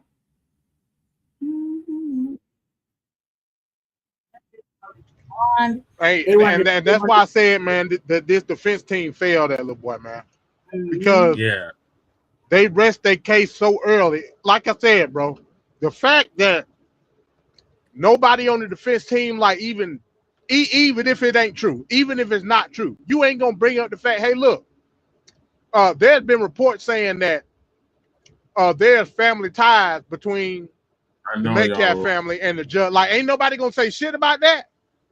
Right. It's up to them to disprove it. But the defense supposed to say, hey, look, if this comes out to be true, we've motioned to dismiss this case on the grounds of conflict of interest. Point blank, period. We shouldn't even be in the courtroom right now if this is the case. Somewhere. Y'all see my little black kitten? Let's see a little black magic, y'all. Since I get away, look. Let's see. Get over here. Stop playing. Black magic. Although they're like a little baby. Outside just as my mothering skills is on point. She's chill right now. She don't like to be held like this, but she's chilling. She's chilling really hard. Getting bigger. As a real baby, that I'll be like this the whole time too, till it got like a good 9 pounds, and then I wouldn't hold her no more. Look, she probably asleep. I'm just patting it. you know, everybody's ever had a baby, pat their backside, and all of a sudden they fall asleep. You fall asleep like a motherfucker right now. No magic. Go sleepies. Yeah.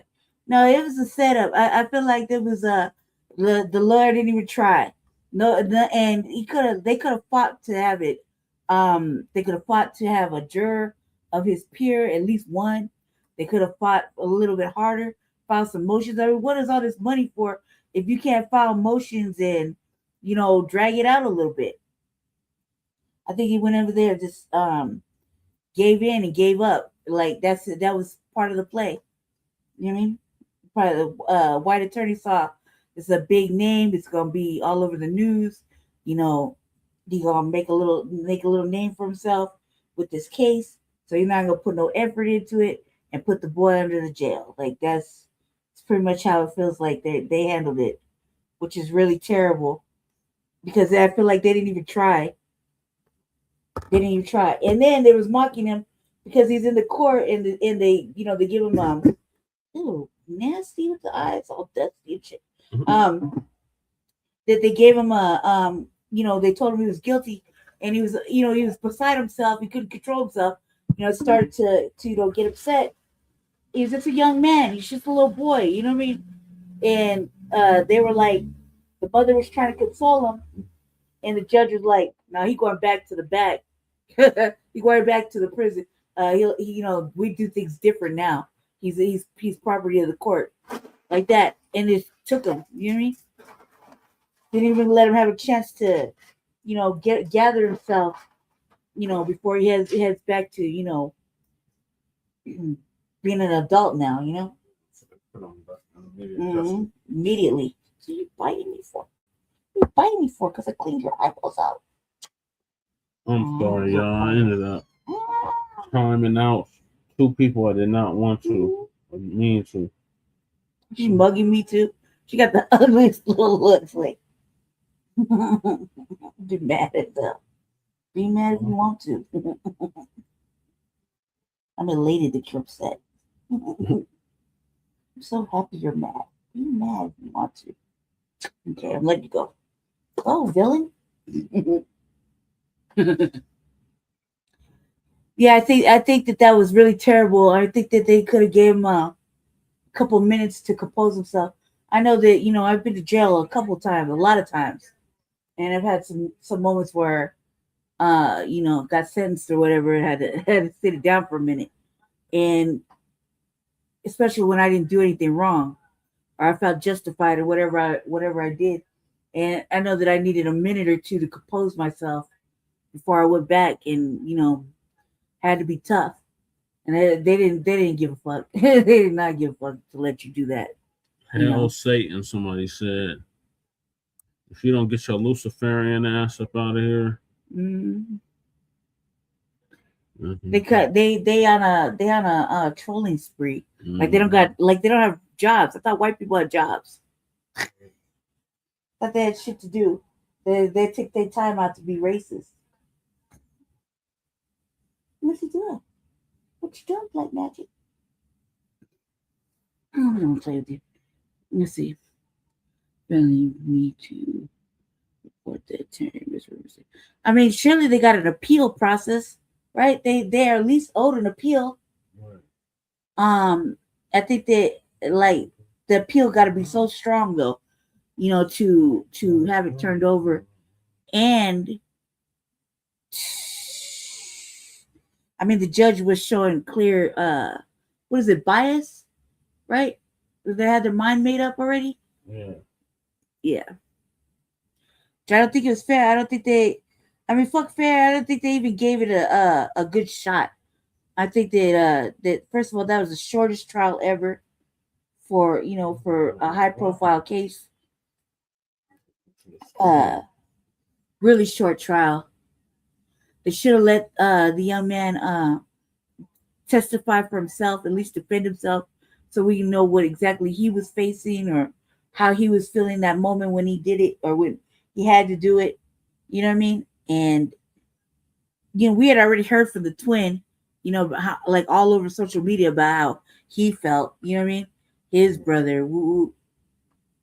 We had already heard from him enough, but we never heard from Karmelo Anthony. We never heard from him. You know what I mean? We could have heard from him. We could have heard just a brief little summary of that day, how he felt, and what happened afterwards. You know what I mean? Okay, I got you. So at the end of the day, what we got to understand is what constitutes reasonable force, right? In my opinion, there is no parameter when it comes to reasonable force. All we got to do is look at, and this is what I want to ask the white boy as well. Wow. All we got to look at is Trayvon Martin. What was the reasonable force? Look, Grizzy. What was the reasonable? So your argument is speak to that with your chest. We don't really want to hear it. Like you want some old. MD was just 86. I don't know, but I think and that's what I'm saying. It's total contradiction. It's a contradiction. If your argument is, well, it wasn't reasonable force, like he got shoved in the middle of the pursuit, Karmelo stabbed him in the chest. And Nishi. Trayvon Martin got shot multiple times. Right. So what's reasonable force? Trayvon Martin didn't have shit. But some Skittles in Arizona. Like you're not saying it up here. You're saying it like a punk in the chat. You know, if you are a real person, you get up on the stage and tell us how you really feel about it and why you feel like that. But you're just being, you know, old keyboard typist like a woman. So what I'm saying is, based on his logic now, what happened to Trayvon Martin was wrong. Based on his logic. Based off his logic, exactly. We got Hurricane Nissi in the building. Hey, Jesse and Lady K, how y'all doing? We're good. Good, Miss Nissi. How are you? My heart is heavy, so Jesse, you know me. You know I'm going in. Yeah, go in, Hurricane Nissi. Go in on him. Family, this is hit the link, cuz hit the link and jump on. Just like you're typing, you can hit the link.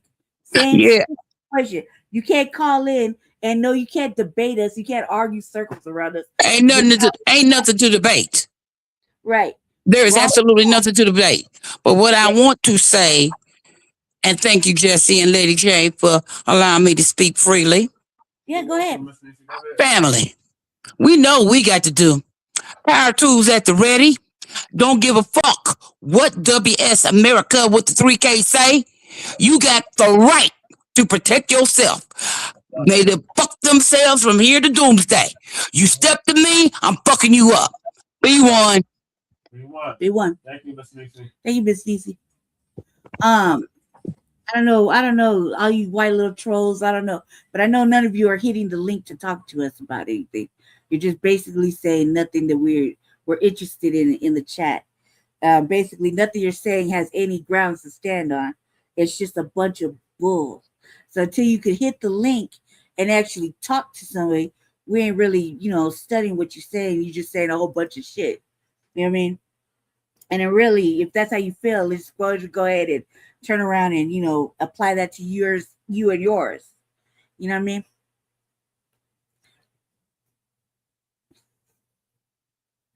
Okay, Fleece Johnson. Right.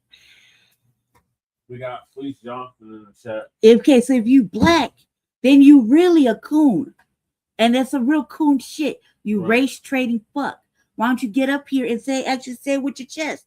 Black people say things with their chest. Right. But coons and marks and race traders and I don't know what else, ain't gonna do that. You know what I mean? You one of them. You're not one of us. You one of them. And we ain't listening. So what you gonna do about that? Yeah. Yeah. If that was your child, you gonna feel the same way?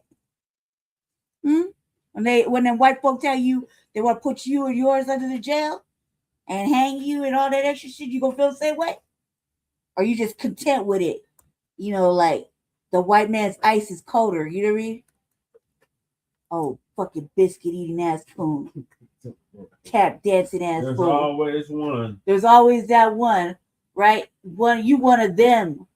Oh, fucking mark ass bitch. Like just look. I can't stand motherfuckers like you. Y'all make the fucking race really ugly. And you ain't standing on shit. You just typing like a woman. Probably wearing a thong and shit. Probably light-skinned. Yeah, don't let the shade deflect the message. So this grizzly guy, like he black. So I'm gonna ask you the same. I'm gonna ask you the same question I asked the white dude. What do you see from a legal standpoint that justifies this conviction? That's all I want to know. That's all I want to know. You see. Now I saw another guy say, you're black. You can't say that here. Your child could be accused of whatever. And they're gonna put your baby under the motherfucking jail. How you gonna feel then? How you gonna feel then when your black child tries to defend themselves? And it's I'm white and I say so, coon. How you gonna defend it? How you gonna feel about that when they put your kid under the motherfucking jail? Huh? You gonna feel the same way? Or you gonna be kissing Master's boots? I got another one. He's guilty. Biscuit eating ass. Crumbs. Like I said, what I'm asking is a simple question. I ain't asking for no emotion. I'm asking simple questions here. Yeah. From a legal standpoint, what justified? That's all I want to know. Then also take this to. I saw another guy comment say, both him and Chud are guilty, right? Yeah. Here's the difference. Yeah, we do agree with talking that. about- We need segregation from you nabiscos. And Yeah. coons. Well, the circumstances is different though. We're talking about in defense of provocation and pro provocation. Karmelo Anthony didn't provoke nobody. He ain't provoked nobody. Chud the builder did. Yeah, he did. So in the sense of if we're looking at it from a legal standpoint, you got to look at fighting words, which is a legal term. Mm-hmm. If you provoke somebody to the point of violence, that violence is a burden on you, not the aggressor. So no, they're not the same. Not in no way, shape, or form are they the same. Right.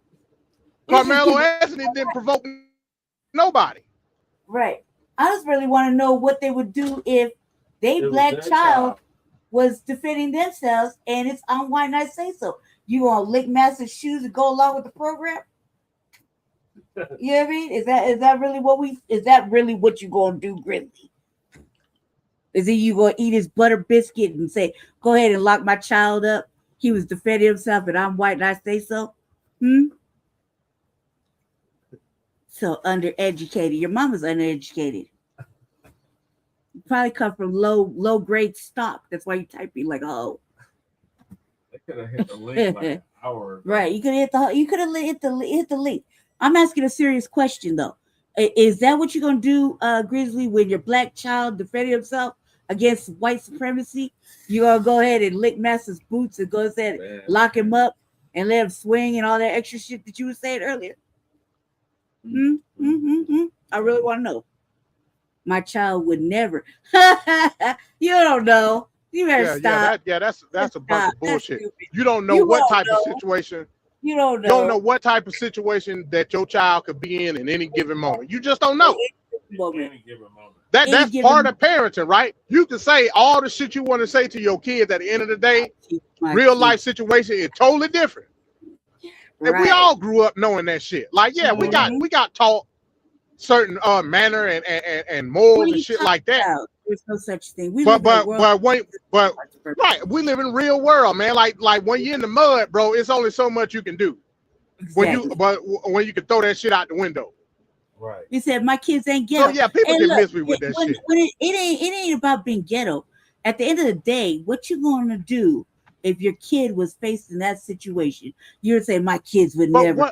You don't know. Karmelo Anthony wasn't ghetto though. I had a little girl. She was 5 years old. I took her to kindergarten. Pretty little girl, right?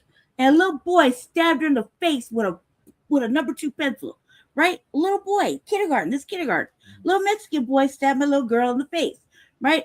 And I went and did what I thought was, a reasonable black parent should do. I did what I had to do, right? And I took my little girl out of school, right? Because some little boy had stabbed her in the face with a pencil, right? A pencil in kindergarten. That little boy was going to grow up to be a murderer. I knew it. I felt it. I seen it. I seen where his stock came from. But that's what I'm saying, Lady J. You allowing him to put you in a bad faith argument. Karmelo Anthony wasn't ghetto. No, he wasn't. He wasn't. He came from good stock. By all standards, he would actually be an uppity nigga. Yeah. By all standards. You're allowed to have shit. You don't even know. So again, you can't allow these people to get you in no bad faith argument, Lady J. That's you got to ask these motherfuckers fact-based questions. Right. They can't answer the fact-based question. Look, Jesse Landry, whatever your argument is, you have no idea who you're talking to. You don't know anything about what you're saying. You're just saying things just because you're emotional. What I'm saying is just because I feel like it, but it's not because I'm emotional. I know exactly that you would not do half the things you're saying, and all the stuff you're woofing. It means nothing, right? It means nothing. The little boy, Karmelo's family was a good family. Karmelo had a job and was in the church. He was doing good things. He was an honorable student. He was running track. He was supposed to be there. Unlike the other boy, okay, and his family, he was actually a good child, right? And we don't see that many, but when we do, we have to highlight that. Okay, good stock. Good stock. That means good pedigree, not mud. The family was the quintessential American family. I want people to understand that they was the quintessential American family. The mama did not work. She was a stay-at-home mama. She didn't work. The dad paid all the bills. They lived in a nice house. All the shit. The American dream, all in one pot. Shoulder shrug. I feel nothing. You can't get no more American than that family. Yeah, you're right. It wasn't nothing ghetto about him. Not at all. Not even a little bit.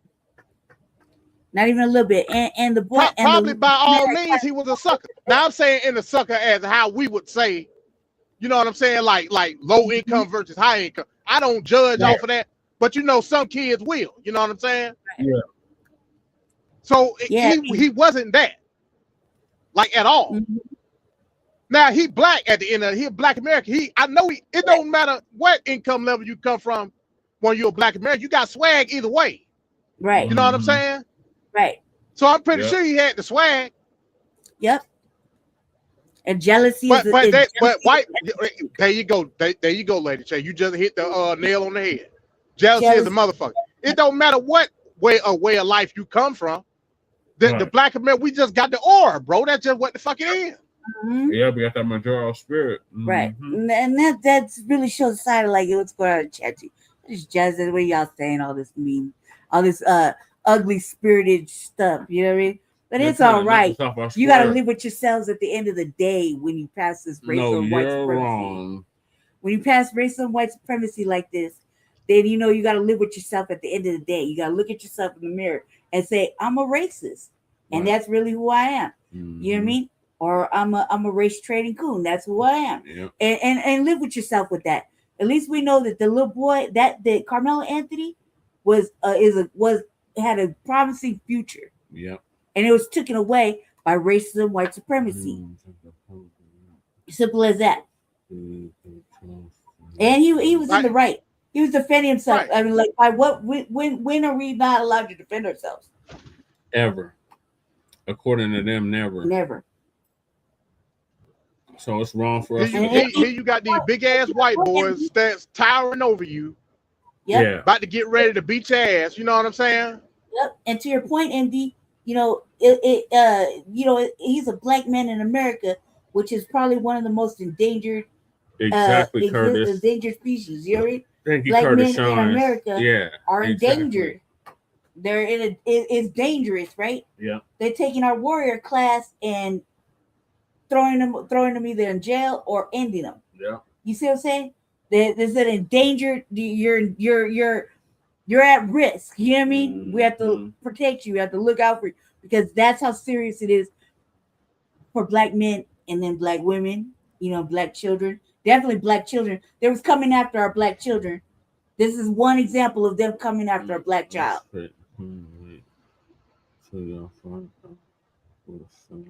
Race trading coon. Wait till y'all find out who was selling us first. Man. See again, bro. With that that's what I'm saying. You can't get trapped in the bad faith arguments. You just can't do it. It's a bad faith argument of who sold who first. You can't do it, man. We talking strictly the law here. I don't give a fuck about your morality. Right. I don't give a fuck about your upbringing. None of that shit.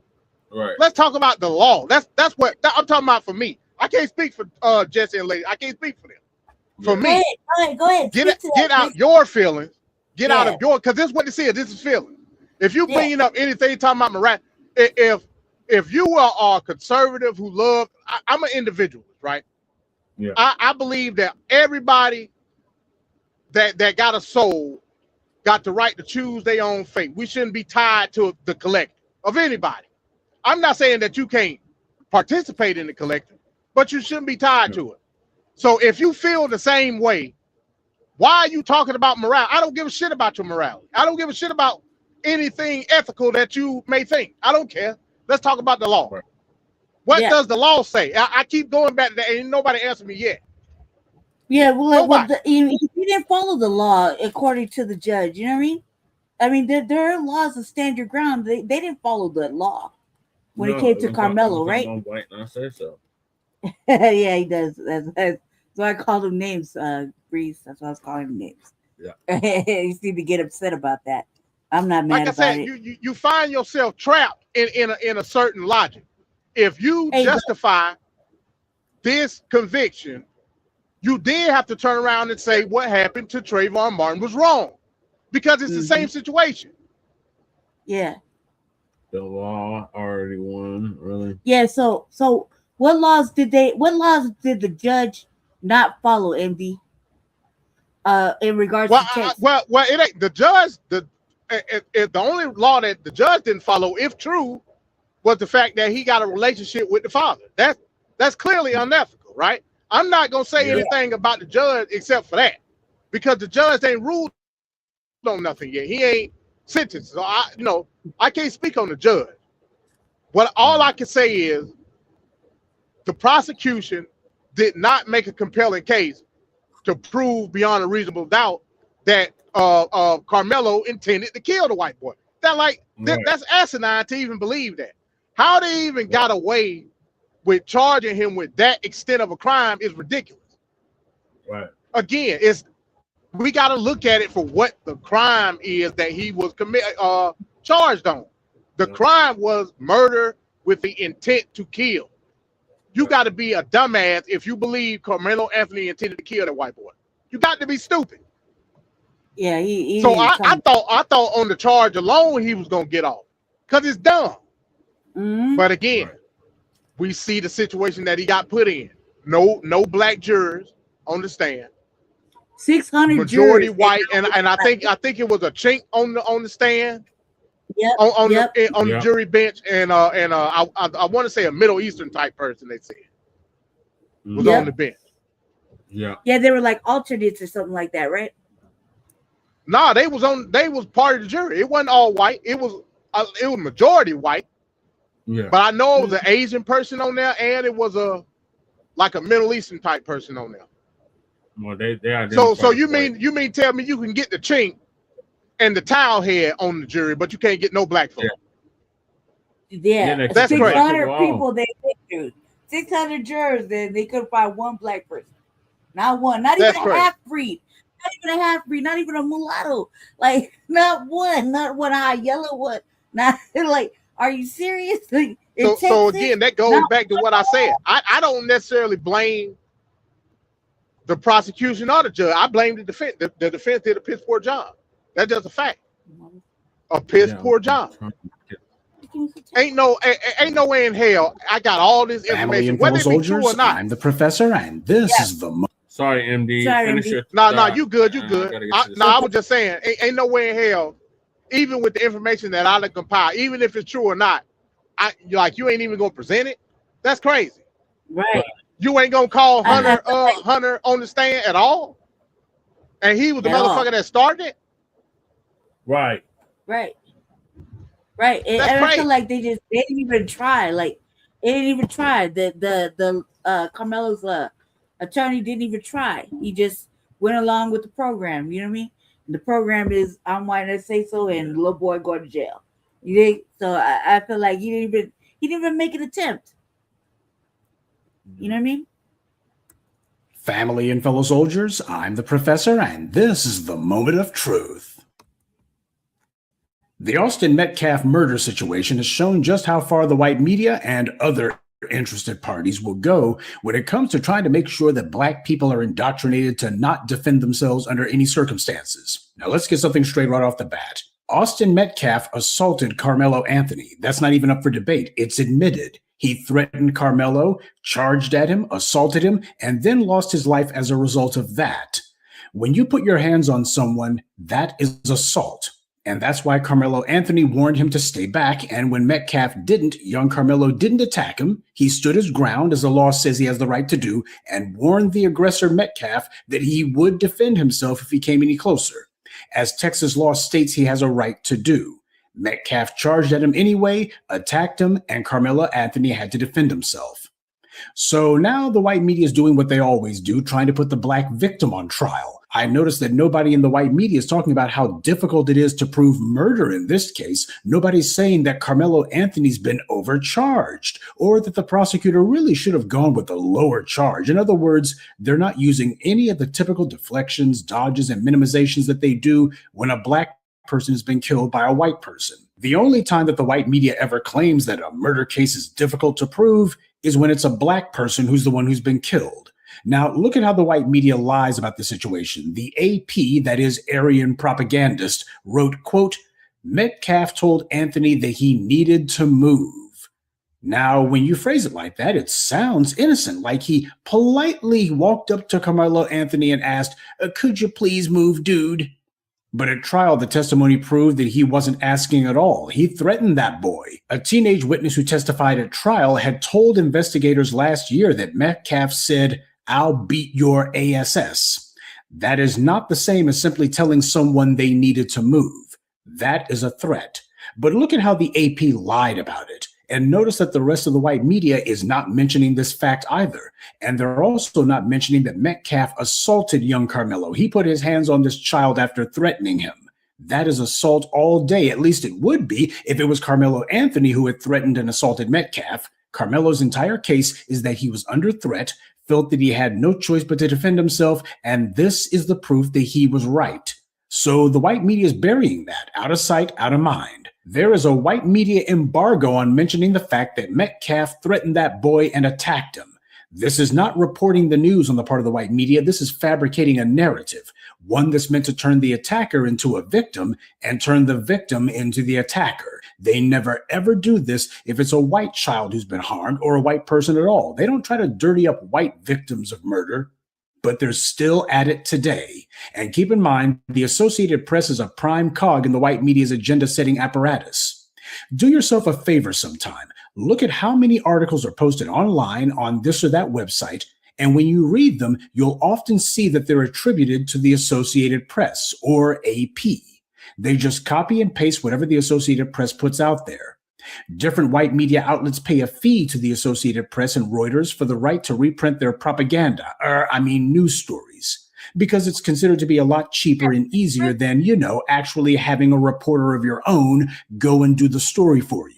And the people at the Aryan propagandists know this. They know that when they put out a story, thousands of white media outlets will carry it. They'll just copy and paste the AP story verbatim, which means that the AP can derange and pervert the public's knowledge of events. And without the Blacc media, you wouldn't even know how they were doing this. So when the Associated Press posts a pack of lies like this, it's not some small thing. Multiple white media outlets just copy and paste their story and spread their lies. I challenge you to pay attention when you're looking at stories on these news aggregator websites like Yahoo, or just the regular white media websites that you might visit. When you see them posting an article, especially one about national or international news, check and see how often they put AP on the byline. You'll quickly see that it shows up a lot. So covering up Austin Metcalf's aggressive behavior is just part of what the white media's been on code to do. There's also the behavior of Metcalf's father, who called himself ambushing the family of Karmelo Anthony at a press conference. That brings us to the press conference. Jeff Metcalf was seen wearing sunglasses and talking on his phone at times while waiting for the family of Karmelo Anthony to speak. Dallas police showed up and Metcalf was asked to leave. Officers told him that he would be charged with trespassing if he did not leave. He told CBS News Texas he thought it would be an opportunity for the two families to come together in a productive way. Now, what if the family of Karmelo Anthony had acted that way, the same way that this Metcalf thug did? What if they ran up on Metcalf's father and told him that they were going to beat his ass and then put hands on him? Would the white media, like the Associated Press, defend them? Or would they be excoriating them and asking when's the police chief going to bring some charges? Hell, Karmelo's totally innocent and they're attacking and lying about him. There's no excuse for either of the Metcalf's behavior, and especially in the case of Austin Metcalf. After all, this was supposed to be a sports event that they were at, and I was always taught that sports events are supposed to be about sportsmanship. It's supposed to be about mutual respect. Isn't this what the white media, and especially these racist white sports writers and on-air sports racists, are always saying? They constantly try to assail black athletes for a lack of decorum and a lack of professionalism, and always saying that they lack sportsmanship. Well, what do you call it when a violent teen thug, who had been suspended from the team, by the way, instead of welcoming a fellow competitor, instead tries to call himself being Tommy Tough Guy for no reason and assaults him? If this Austin Metcalf person really felt that Karmelo Anthony's presence was a problem, then why didn't he just get the coaches to tell him to leave if it was really a problem? Or was it because Metcalf had already been suspended from the team, he had clear disciplinary and behavioral problems, and he doesn't obey authority, which is why he had no problem breaking the law when he threatened and assaulted Karmelo Anthony? And Metcalf's father had no problem barging in on the Anthony family in broad daylight and then lying afterwards and claiming that he just wanted to talk. If he wants to talk, then he can start by admitting that his son was out of control, that his son threatened and assaulted Karmelo Anthony, and then he can publicly call for the DA to drop their malicious prosecution of a young man who was simply defending himself. This is just like the case of John White in Long Island, New York, that I keep telling you about. These racists want to intimidate Black people into not defending themselves, and we're not going for it. We have a right to be safe and secure wherever we are. Someone threatens us, we are not obligated to run. They attack us, we are not prohibited from defending ourselves. Had Metcalf acted sportsmanlike the same way his teammates had, nothing would have happened. If he had not decided to be belligerent and begin threatening people, nothing would have happened. If he had not come any closer when Karmelo told him not to, nothing would have happened. If he hadn't attacked Karmelo Anthony, nothing would have happened. Austin Metcalf was the aggressor here, no matter how the white media refuses to report that. He violated every tenet of sportsmanship and even the law. And the prosecution of Karmelo Anthony is an illegal railroading. It's the same racial double standard that we always see. And the white media's cover-up of this just goes to show that the government and the white media work hand in hand, just like they did with Daniel Penny when he murdered Jordan Neely. The white media made sure to all get on code. They were going to cover up what his identity was. They wanted to make sure that there would be no public pressure to push for a prosecution. They know exactly the difference between right and wrong, and they're on the side of wrong. And the fact that they're going to these kind of lengths to put a young man in prison because he was attacked in public and defended himself, it just goes to show that they've seen cases like Corey Pujols and John White and Kenneth Walker and others. These were Black people who defended themselves, and the white media is desperately trying to find a W. They've been taking too many L's on that front. They need a W.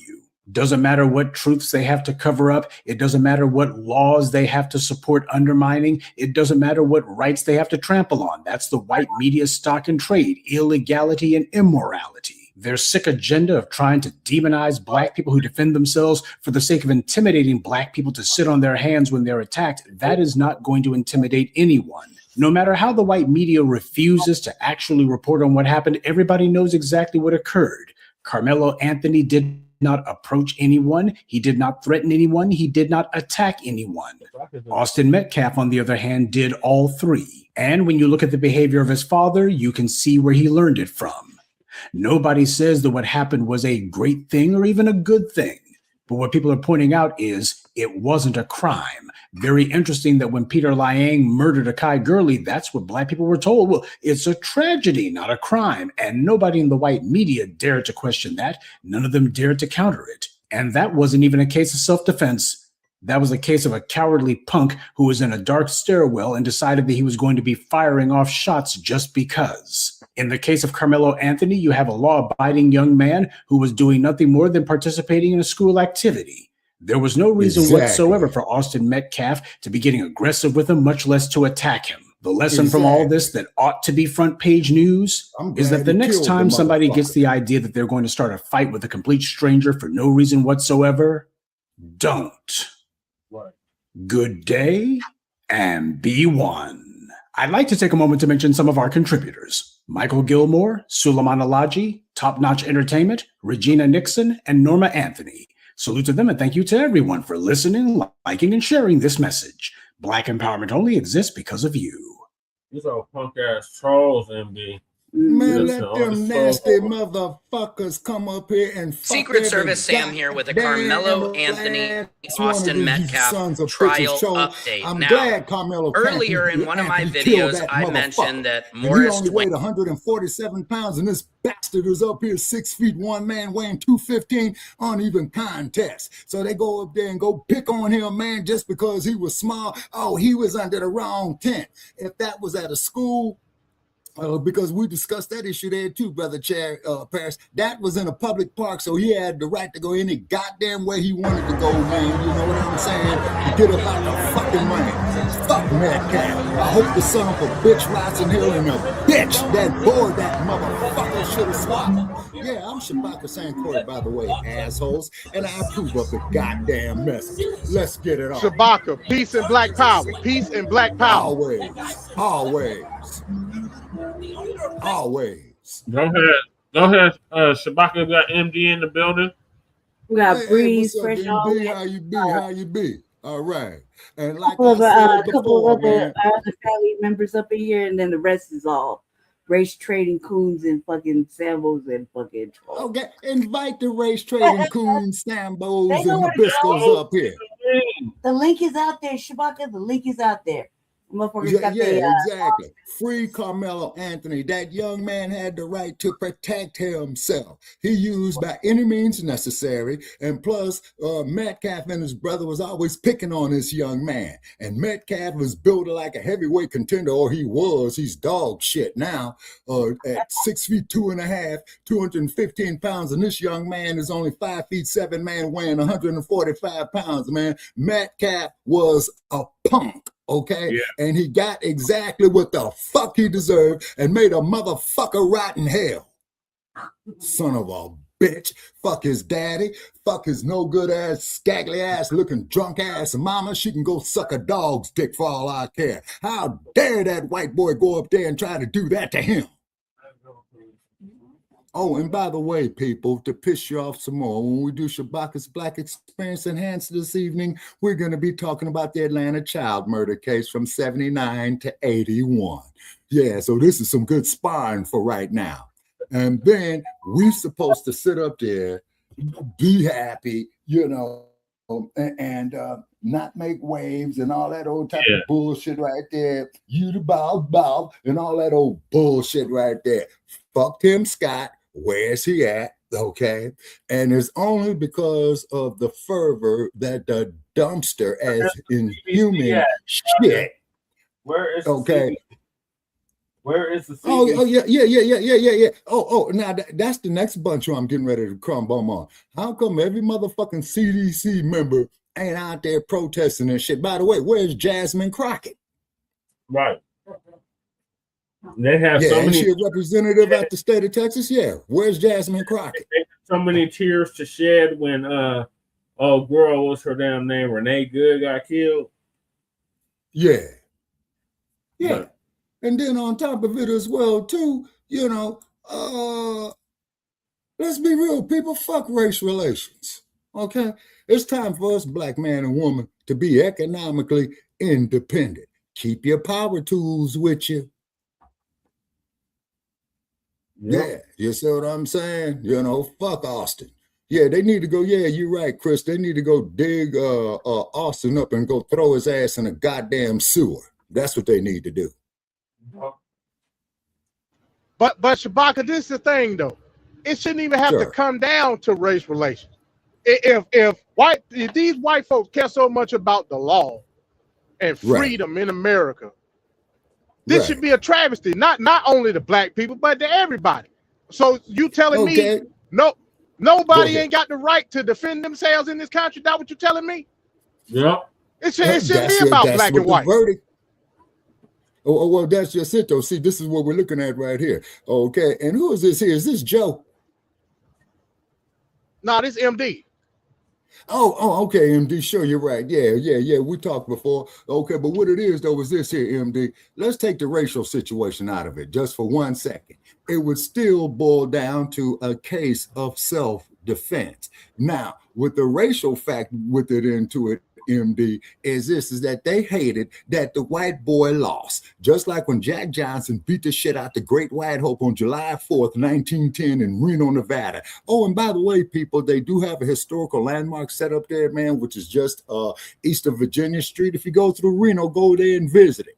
Listen to the wind and hear the stories of long ago. You know what I'm saying? So, and these coons out here, these black ass political coons, I'm trying to find out what they talking about, is because I'm quite sure they're trying to get their goddamn lies straight. You see what I'm saying? And I'm going to sit up there and laugh. Who would say that? Like, who would say some shit like this? Like, really, dude? He gonna say, like this greasy E. Karmelo's hole is next. Okay, motherfucker. So we see what kind of fantasies you have in the middle of the night. Right.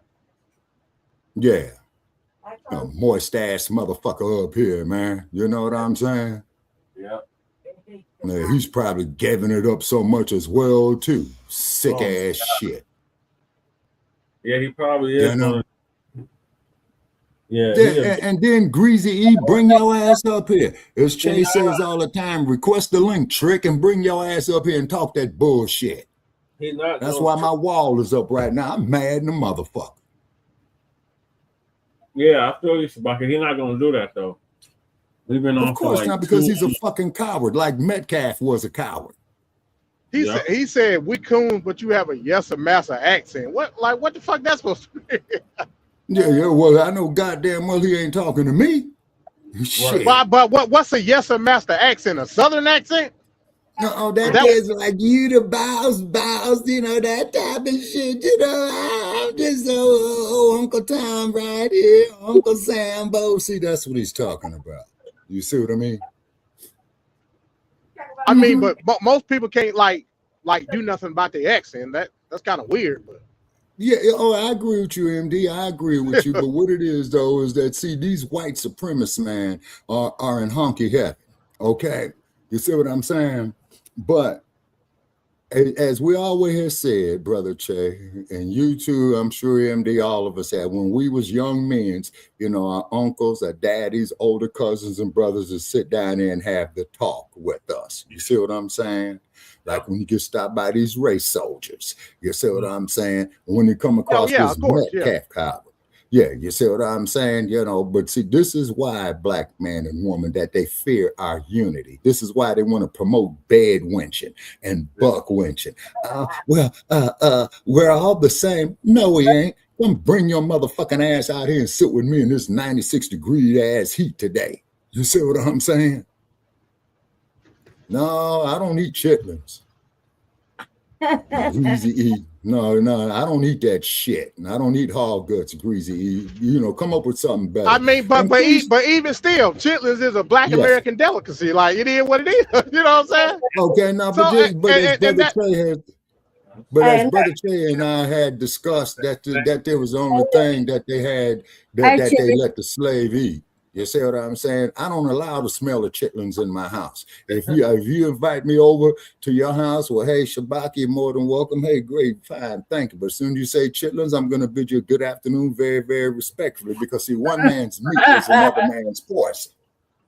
Well, that's all. I don't eat pork either, but that's all subjective. You know, I remember growing up as a kid, man, on Thanksgiving morning, Christmas morning, and that the whole house smelled like chitlins. The whole house. Oh yeah, and then the same thing when it comes to greens. You know what I'm saying? Why you still up in here? No swine in the greens. You know what I'm saying? Put them good vegetables in there. You know, and then too, and then ain't nothing wrong with chitlins. I don't need them, but ain't nothing wrong with them, man. Right. Well, as I said, at least I know you're black if you eat them. Right. Exactly. Yes. Well, to stay with the blackness, man, I love me some cornbread. You know what I mean? Right. But, you know, Gizzy ain't one of us. He's one of them. Yeah, butter, biscuit eating ass, fucking race trading ass cool. Yeah. Who, Greasy? Put your tap shoes on.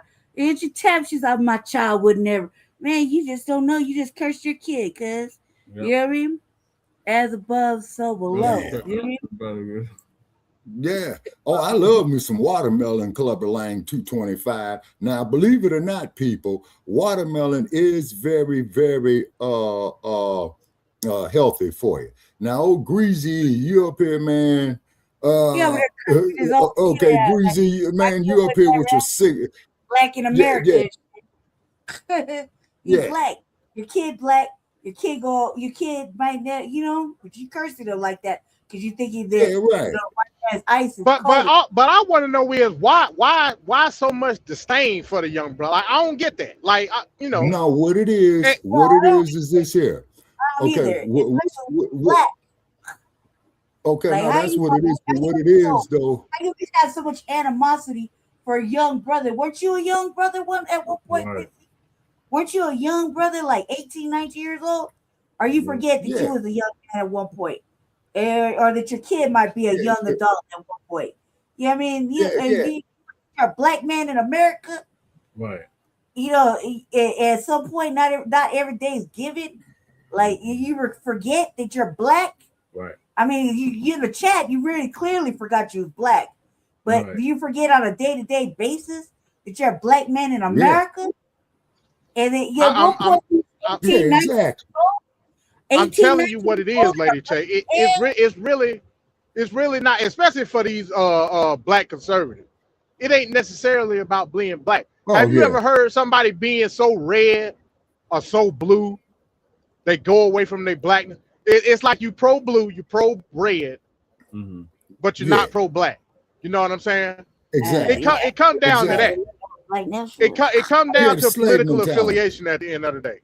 Yes, and like that, that's you what I know, call the at some point in time, you gotta like I said, even me, I'm the one that shy away from like black. It's in my logo. I say no to black politically, right? But at the same time, I know who the fuck I am. I know what this country has done to me and my people. So it's asinine to try to shield yourself away from your own blackness, like the shit don't exist. Right. You know what I'm saying? Yeah, exactly. Like that's crazy to me. Exactly. It's crazy. And like Clubber Lang. Okay, now Clubber Lang 225 said, he said he should have thrown his hands. I fought grown ass men when I was 13 years old. Okay, well, Clubber Lang, I don't know how much you weigh, sir, and what have you, but keep in mind that Karmelo Anthony, man, only weighed 147 pounds, and I think he was only, what's that there, Brother Chair, about 5 feet 5, 5 feet 6. Metcalf is tipping the damn scale. And Metcalf is tipping the scale, man, at 215, and plus he's 6'2.5". Okay, so he was both of the brothers were linebackers on the football team. Both of them was linebackers. Right, that's what I'm saying.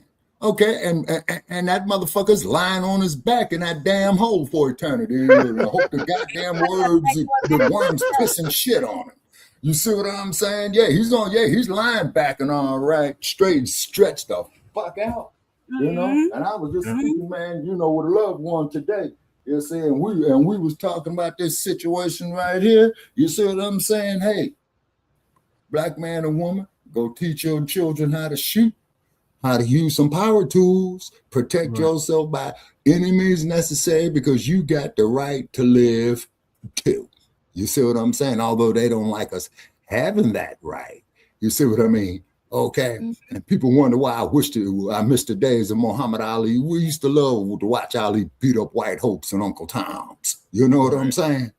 And then and on top of it, go ahead. Yes. Oh yeah, and then any house niggas out there like Terrell and Floyd Patterson. You see what I'm saying? Now, Clubber Lang says, I've seen 135-pounder knock the spark out of a heavyweight size matters, but skills matter more. Okay, I understand that. But that wasn't that situation. That boy was gonna get jumped, man. He was gonna get jumped. Exactly. Right. And then there was Metcalf and his brother jumping on it. You see what I'm saying?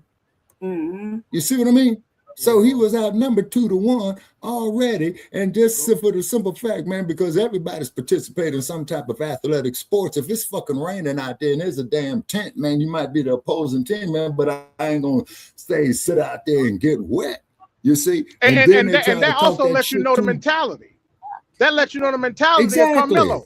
Like I said, I'm not gonna say I know if he had hands. I don't know. You know what I'm saying? But if he immediately pulled out that tool or whatever, that goes to, you know, I can only assume at this point that maybe he was like, hey, look, man, like these white boys finna get ready to whoop my ass. I got to do something. Right. You know what I'm saying? Yeah, right. So that's preemptive defense. That's preemptive defense. Okay. And Greasy E says, no wounds or bruises were on Karmelo. Stay, man. Come on, man. You just gripped him up. So how you get jumped but no evidence of it? Greasy E, check this out. Why don't you go get fucked in your ass and get the fuck up out of here? How about that? Okay, because I'm not in the mood for that bullshit. Right. Again, I still now we've been on for over an hour, Lady Che. Yeah. I still have had nobody to answer my simple question. What's that? Legally saying what validates this conviction? What somebody need to tell? I don't know yet.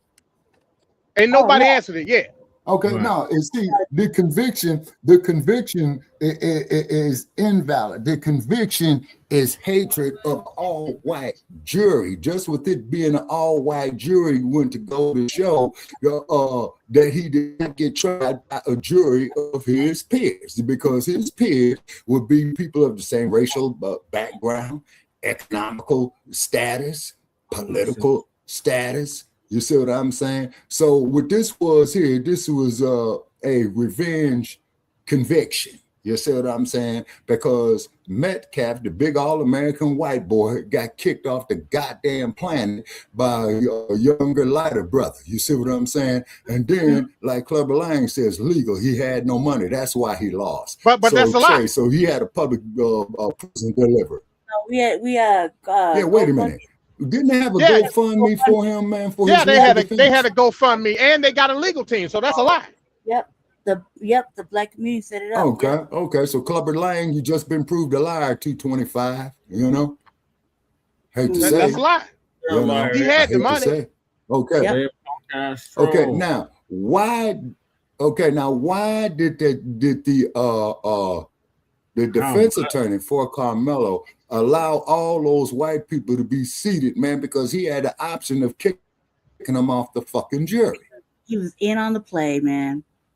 That's all he could think of. He was in on the play. Okay, Lady Che, you want to know something? I think you're right. Okay, now let's see here. Now, old boy here says, Greasy E.E. says, if Anthony's use of the GFM, if he used the GoFundMe money on actual lawyers and not houses, cars, jewelry, and seafood, let me see. That's a lie. He might have had a chance. See, this guy trolling at this point, man. I can't okay, let the motherfucker troll. They didn't even want to release. I ain't taking him serious, man, because I'm gonna humiliate this bastard. You see what I'm saying? And by the way, Greasy Easy, be sure you spell the goddamn name right, man, and share the link out, motherfucker, and get some of your other trolls up here. If not, if you can't do that, shut the fuck up. You talking bullshit. Go play with your dick, Trick. The family wrote on the gift send go.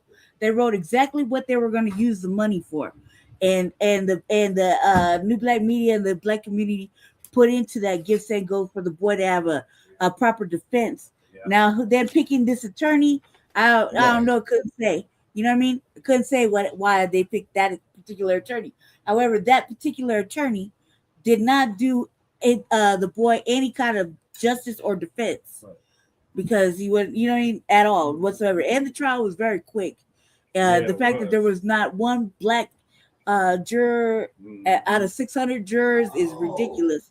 The fact that so we had a kangaroo court. They didn't exactly. They didn't do the boy a service. I think it was propaganda what the man just said right there about the houses and whatnot.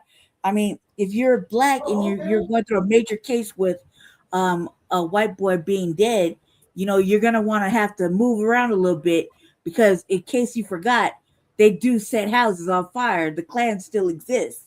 You know what I mean? Especially in areas where they feel some kind of way about a prized young. It wasn't a public defender. Grizzly saying it wasn't a public defender. I just told you the defense team was the same defense team of Amber Geiger. It was no public defender. That's crazy. So like y'all continuously coming up here and lying, and I don't know why. There's not public defender. The money went to where it went. It went to the fucking attorney. Like, you got to pay for that shit. Right. Like, what's wrong with you? It wasn't a public defender. He asked for a public defender at one point, but then they ended up getting because they didn't have the money at that time when he was initially charged. Exactly. That's what you're referring to, sir. Yeah, they did ask for it, but he ended up getting an attorney. Sadly, goddamn, man, Amber Geiger. Jesus, like, oh my God, that was an atrocity too. Okay, that was horrible. Now hold on, here's one for you. Let's talk about the goddamn case you had in Las Vegas, Nevada, where his brother was up there fucking this woman. She put hands on him. He goes, they come in and kill him. I mean, I think MD that to answer your question, there's no real justification. Like according to the law, they just said that, you know, there was like 4 reasons for the guilty charge, but basically they're saying that the young man shouldn't have stuck him, basically saying that no reasonable man would have done that. A push was supposed to be met with a push. I know, I'm just repeating what the white lady said. That no reasonable push should have been met with a shove, not a stick. You see what I'm saying? And so it wasn't reasonable for him to shake the dude in the chest. You know what I mean? That's what they're saying. That's what the white people are saying. But that doesn't count for. But again, that don't account for intent, though, Lady J. No, the charge is murder with the intent. Right. Nobody has answered the question yet. Does that justify murder with intent? It don't. No, it don't. It don't. Okay, but hold on, though, MD. But what they're saying is that now, Brother Che, okay, didn't this dude Metcalf have a history of fucking with Karmelo Anthony before the track meet? Him and his brother. Yeah. Okay, now MD, that changes everything right there, because see, this is already an enemy of his right there. So he was already in hostile territory, just trying to stay dry from the rain. You'll say, so which means is that they was used to seeing Karmelo, and then Karmelo was probably, intimidated, because like I said, he's only 5'7", weighing 150 pounds at the most, and this big bastard, you know what I'm saying, is up there 6'2.5", built like a goddamn linebacker. Yeah, so and it was Karmelo did right. It's raining. The intent was not touch me and find out. That's asinine. That's stupid. That's stupid. Yeah, that's not the intent. The intent would be like if he got on the bus, said "fuck the track meet, I'm gonna stick old boy in the chest." That's intent. He didn't have that intent, so they couldn't prove that in court. He didn't have that intent when he went to school, jumped on the bus to run a track meet that he was supposed to be at. That's ridiculous. And then 2 days, some more cannon fire. You all know what cannon fire is, right? Right. Yeah. You're breaking up, Shabaka. Okay. Oh, shit. Okay, what about now? He said all people come from good rallies. Yeah. This guy's trying to say the intent was the wording. Like, if somebody is threatening you now, and then you warn them about the threat, how is that intent? I'm confused as hell. Right. It's not intent. What are we talking about? No, but what it is, okay. But what I'm saying is that this is an already established enemy, from what I understand, and correct me if I'm wrong, Che. Okay, they was always harassing Karmelo anyway before the track meet. Yep. From the football team. You see? You're right. And so if a damn rainstorm is coming down, he had a right to get about that rain, because from what I understand, you all have rainstorms real bad there in Texas. He was invited to that tent. Right. Wait a minute. Say that again. He was invited to the tent from his so-called friend that went to the school where the Metcalf boys went. So let me tell the story. So it started raining. I ain't gonna necessarily call it set up. The other dude was just a punk. So it started to rain. One of the boys he knew that went to the same high school the Metcalf boys went to. He knew him. Yeah. Right. When it started raining, he told him, "Hey, look, man, you come up under here." He came under there. That's when the Metcalf boys started talking shit. The boy that Karmelo knew bitched up. They didn't want him under the tent. The boy that Karmelo knew bitched up.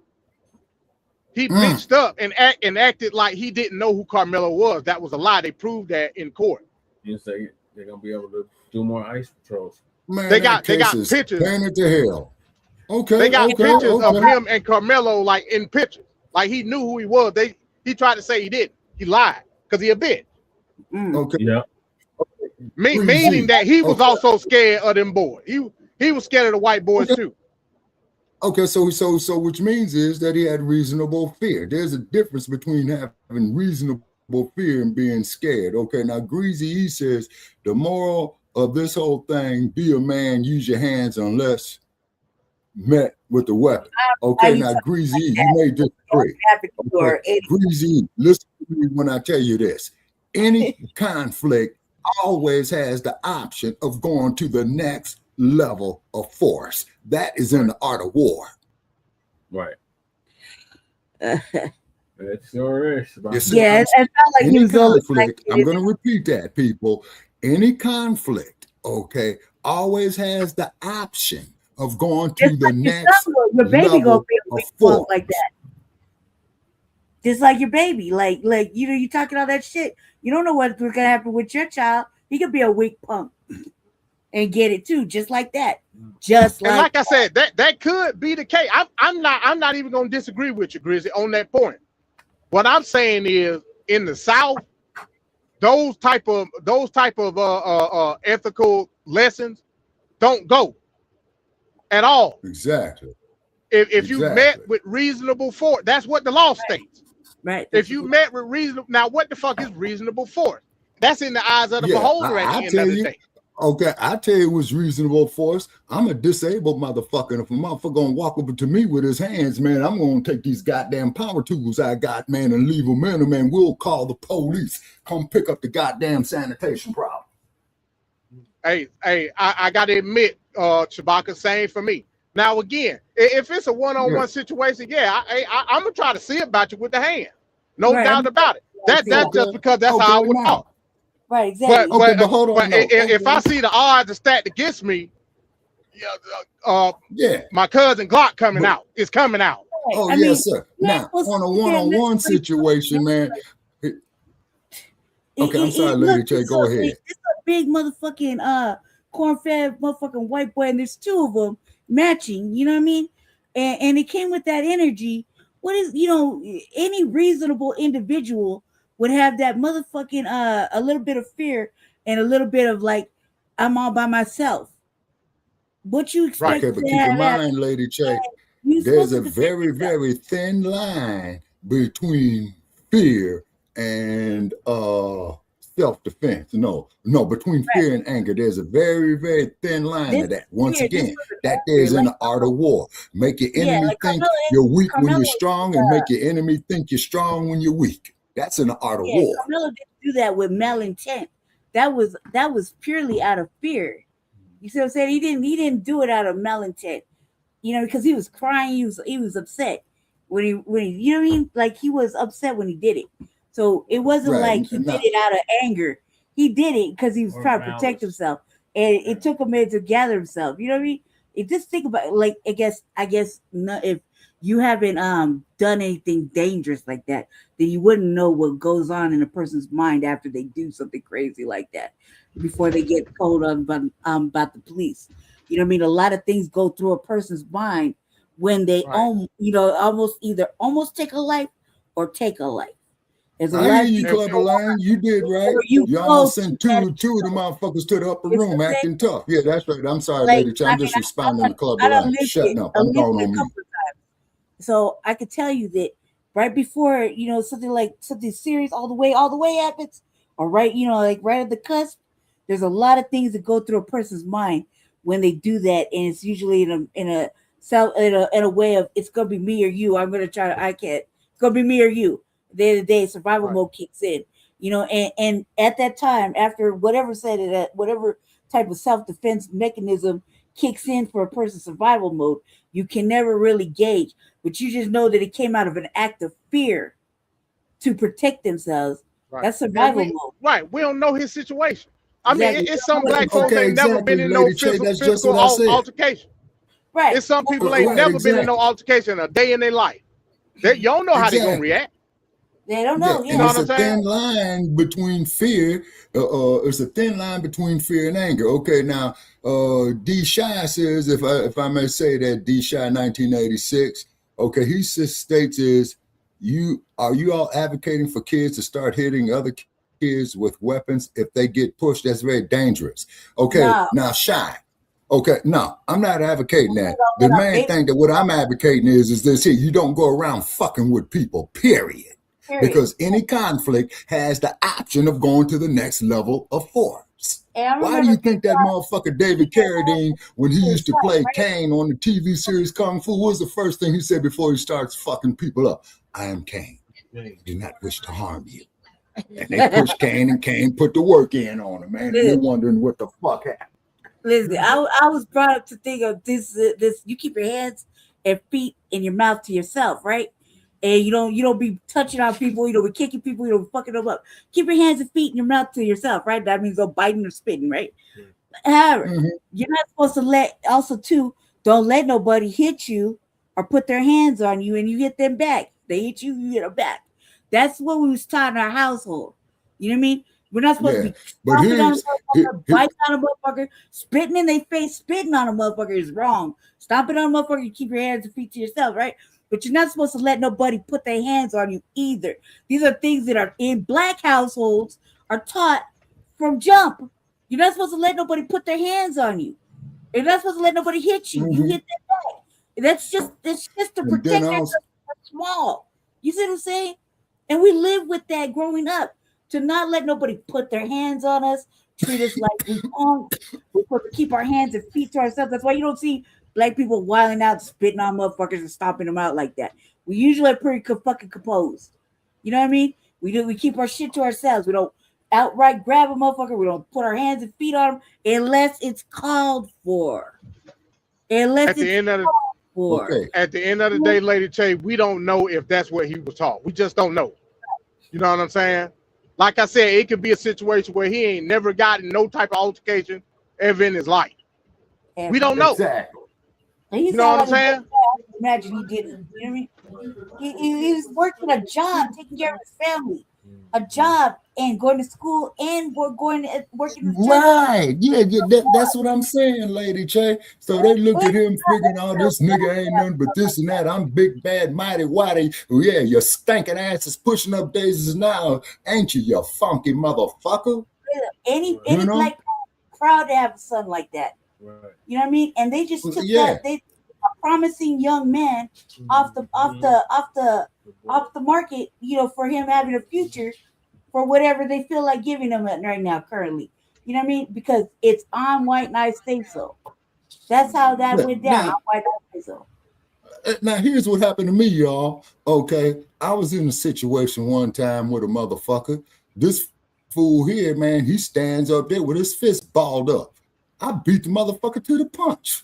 I was arrested. You know what I'm saying? Yeah, I was arrested. When they put me in the back of the pig car, what's the charge against me, officer? I ain't got nothing to say. Assault with a deadly weapon. What's the deadly weapon? Your fist. California got some fucked up laws. Okay, and I told the motherfuckers, and I said, if this situation happened again, I'll do the exact same goddamn thing. You see? Oh, we're gonna send you to anger management. Sure. Talk about Adam Sandler, man, and them doing that movie, Anger Management. That's exactly what that bullshit was. You know, but that's what the damn court told me. You know what I'm saying? California got some fucked up laws. You ain't supposed to hit nobody back. You're just supposed to move out the way. That's self-defense. And I say, officer, you up there with a goddamn taser, a fucking gun, a pair of handcuffs, plus your fist, plus you in shape, man, and you gonna tell me, man, I cannot defend myself? And that's the thing, Shabaka. That's the thing. And like I said, this let me know a lot of these people don't understand laws, right? Right. When we talk about the South, vast majority of majority of the South is stand your ground, castle doctrine. Yep. In a lot of these other states up north, they don't got that. They got what you call obligation to flee. Meaning that like if it's danger, you obligated to get the fuck on. Yeah, you know, if you don't, you can be charged to damn self. You know what I'm saying? So, but again, a lot of us, I don't give a damn where you come from, just ain't taught that. You know, either by your parents, your upbringing, or by trial. Hell, a lot of us find that shit out by trial and error. I know when I was a little kid, I used to just get my ass whooped. I ain't know no better. Until I figured out, hey, look, at some point in time, I'm gonna have to fight back. That's how I learned how to fight. You know what I'm saying? Exactly, man. Because if you I'm don't like, man, I'm fight tired back, of getting man, my you're ass gonna have whooped. problems with that. Yeah, and you're gonna have problems with that motherfucker, man, for the rest of your life. Like I was in elementary then school. once you start fighting back, you find out, hey, like I can like actually beat his ass. You know what I'm saying? Yeah. That's how I learned how to fight. Right. Yep. You know, didn't nobody teach me how to fight. I learned how to fight through trial and error. Right. Getting beat up by bullies and shit. I'm like, hey man, I ain't gonna take this shit no more. I'm just gonna fight back. Lo and behold, I whoop your ass. And you don't mess with me no more. Yep. You know what I'm saying? You see, I did that, man, when I was bullied as a kid in school, man, and I got so mad. I told that motherfucker, I says, when you come to school tomorrow, motherfucker, you getting your ass whooped. And man, I was going around the whole elementary school like Ali versus Frazier, man. The fight's going down tonight. I caught up with this punk ass motherfucker, man, who was trying to go another way. I smacked the shit out of him. He didn't do nothing, man, and I went to town on his ass. Yeah. Took two of the students to pull me off of him, and the principal offers, well, we got to call your mom. And my mother said, don't you hit my child. What the fuck happened? And then I told mama, you know, what happened. She says, oh, that's why you were so eager to go to school today. Shit, generally, I had to put my foot in your ass to get you to go to school. So that's why you were so eager to go to school today. Hell, Shabaka. Some of us get our ass beat at school, right? And come back home and tell mama we got our ass beat, and then get another ass whooping from your mama. Oh yeah, exactly. That's what my mama said. Yeah, that's what my mama said. She says the next time I see you getting bullied and you don't do nothing, I'm gonna whoop your ass myself. That's exactly what my father said. My father was already off me and my brother. So then you in between the rock and the hard place. Now you ain't got no choice but to whoop ass. Right, I'm getting my ass whooped at You home. see? And then I go to school and some fuck shit happens at school. Not even really my fault. They say, no, I'm fighting at school. I'm getting whooped up at school, like jumped at school, right? And I go home and get whooped off for A, taking off my jewelry, and get jumped, and then B, for not fighting back. And it took a long time to really learn how to have any kind of systems, because I grew up in a man raised me, and a man that was a grand uncle father took care of my brother. You gotta think about it, Lady Che. Hold on. Okay, Frank Sinatra says here, don't forget the white boy broke his daddy's nose. He been violent as fuck. Why didn't the Lord mention that? Shit is real. I'm sorry, Lady Che, go ahead. And he taught my brother how to fight, but as a girl being raised by a single man, you know, I'm supposed to be like a lady. You know what I mean? I'm not supposed to, and I carry myself like a lady. I'm supposed to be fighting, arguing, talking shit, you know, any of that. So when I'm already getting my ass whooped at home by a father, I gotta go to school and I'm, some fuck shit happens. It's like that. I had to learn how to fight when I went into the system. It wasn't being taught at home because, my father wanted to raise a good little girl that wore dresses and not, outside in tennis shoes kicking ass. You know what I mean? So he taught my brother how to do Lady it. Che. Okay, Lady Che. Yes. Okay, Lady Che. Don't you know that the female is the most deadly of the species? The most dangerous. Yeah. You think Amaru? Okay. Yeah. You think Amaru is gonna stand there and let somebody abuse him? No, Amaru gonna go up there and use them tiger claws and them teeth is on you. Yeah. No, just saw okay. Terrible. Okay, W12 says, just like, okay, W12, could you put your comment back up, sir? Okay. He says, just like pissing off a game, $20 doesn't deserve the death, neither does pushing someone does it right, black people. Let me tell you something, man. Let a motherfucker come up here and push my ass, man. I'm gonna be using any means necessary. This table, this ashtray, this goddamn laptop, man. He's gonna be eating this motherfucker. You don't go around putting your hands on people. This is why you always hears me say, I always refer to men as sir and women as ma'am. Okay, Clubber Lang says he hit a football player once and he did the Zab Judah chicken legs. Oh, man. Clubber Lang. Jealous. Clubber Lang, I met Zab Judah, man. So what I'm saying is, I'm saying, I can't say that about Zab. Yeah, I met Zab Judah. A lot of us, again, like I said, we was forced to fight because our mom. It's either you get your ass whooped at school or you get your ass whooped at home. The ass whooping at home had emotional ties to it.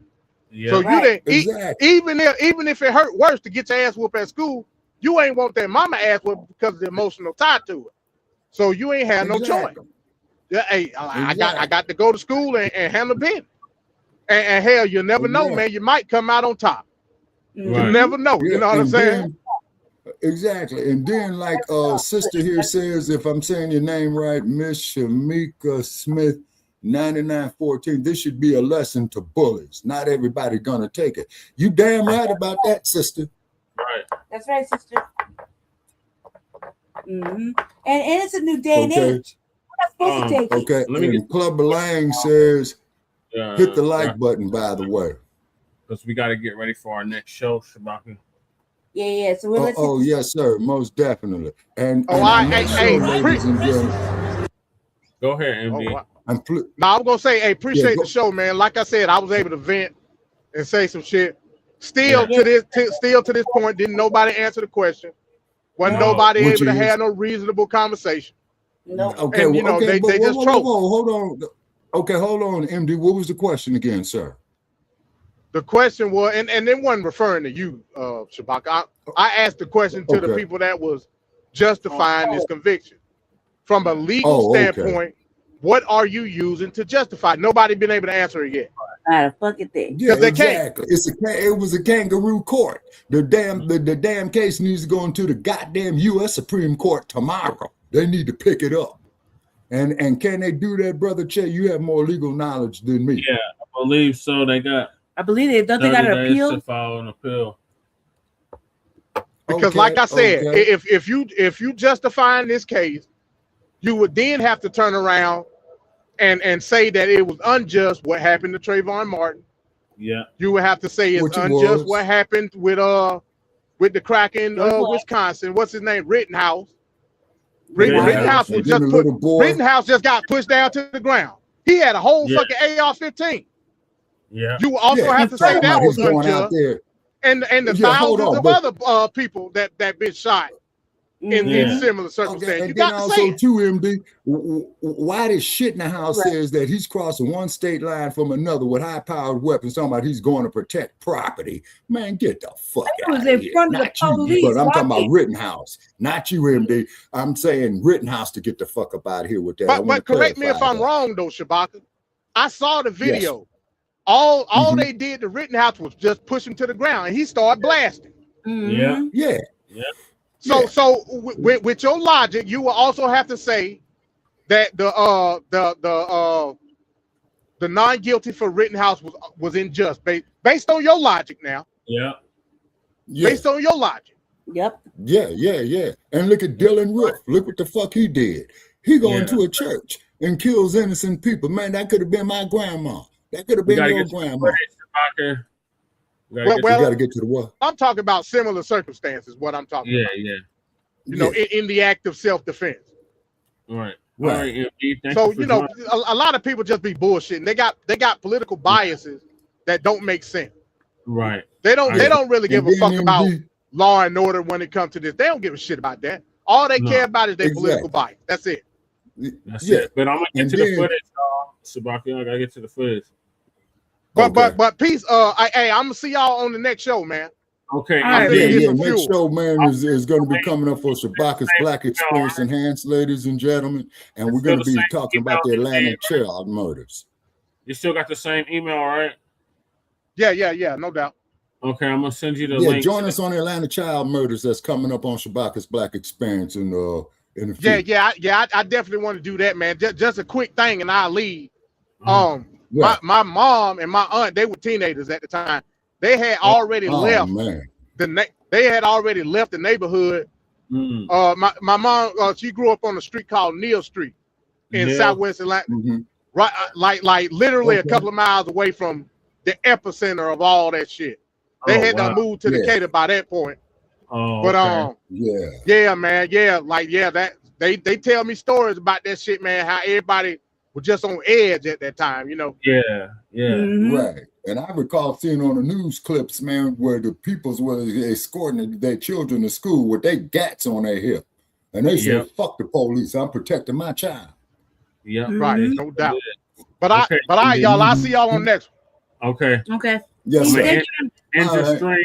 stream MD so these trolls can go bye-bye. And tell the trolls to come on the next one. Yeah. Private corporations have no place in the justice system. And I can get the link.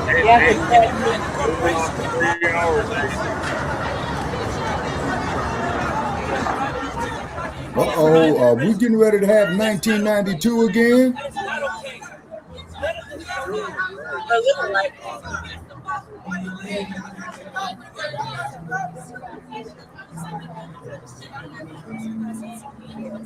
Like I said, all that racist shit on Facebook, we see you.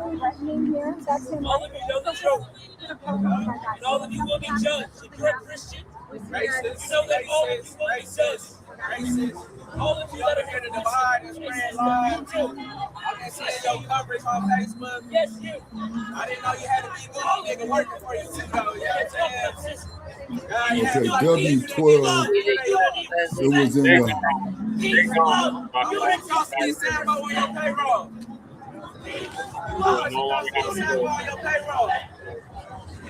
Okay, 12 ATH says he did have the money, his family blew it all. Yeah, we done with them. We won't have to deal with them no more. And they left when MD left. So there's not even no need to no more. All right, go ahead. Okay, all right. Yeah, free Karmelo. Damn right. Donald, this is what is happening right now. Dial out in front of the Collin County Courthouse.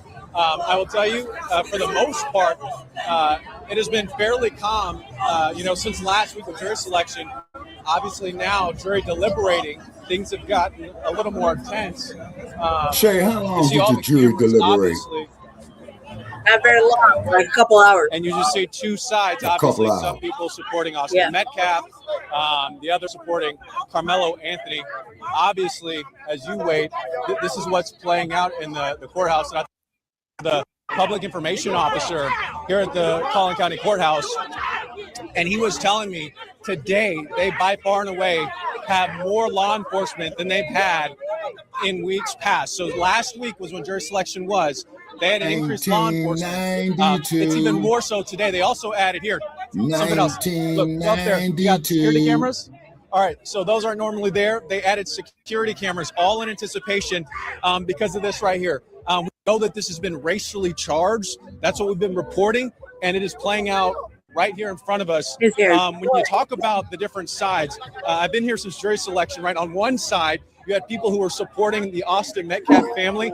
On the other side, you had people that were supporting the Karmelo Anthony family. And Connell, that is what it's like here right now. We're right in the middle of it. I can tell you, it is hot outside. It is summer in Texas. Tensions appear to be getting ready to boil over. But with that said, again, I have to point to the law enforcement just over here. I'm sorry, ma'am. Because they are ready for anything that could potentially happen once that verdict is read, Connell. So that's what it's like here on the ground. Tensions getting a little hot, if you will.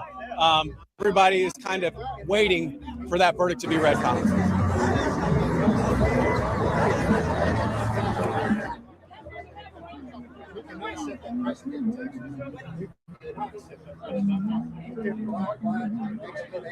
They are, and I think if things get out of control, there's plenty of law enforcement here that will step in and separate the two groups.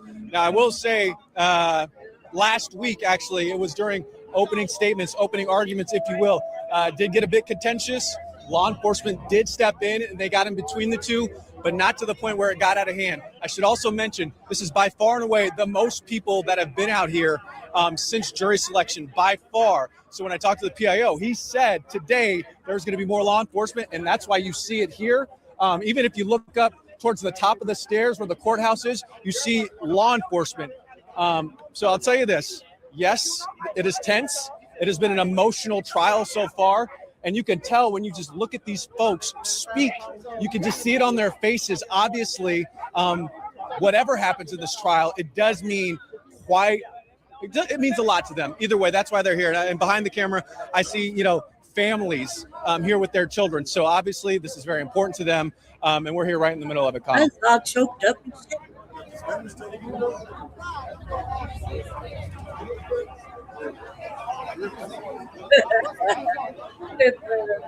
So there's a PIO that's inside. We're on a text chain with them. What he's been doing is texting a group of reporters that haven't been able to get inside. They only let 8 reporters inside, and then you had the sketch artist, and then you had the PIO. That's only in total. That's media. So that PIO is going to send us information, and we're going to hopefully relay it to you once we get it as soon as possible, Connell. Obviously, if that does happen, you're going to see a massive reaction here. Now, what's Governor Rolade saying about this?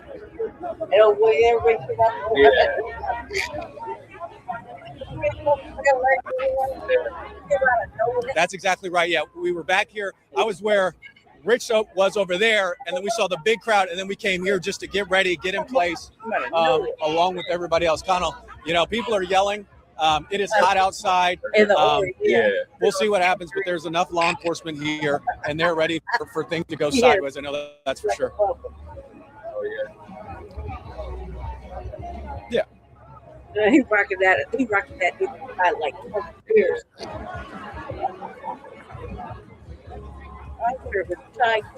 Well, the day of the Yassa boss is over.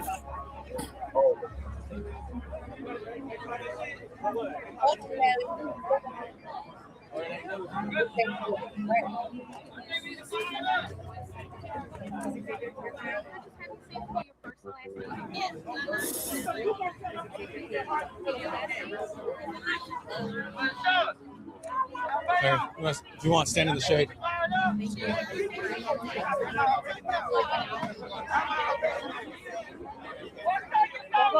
I can hear you.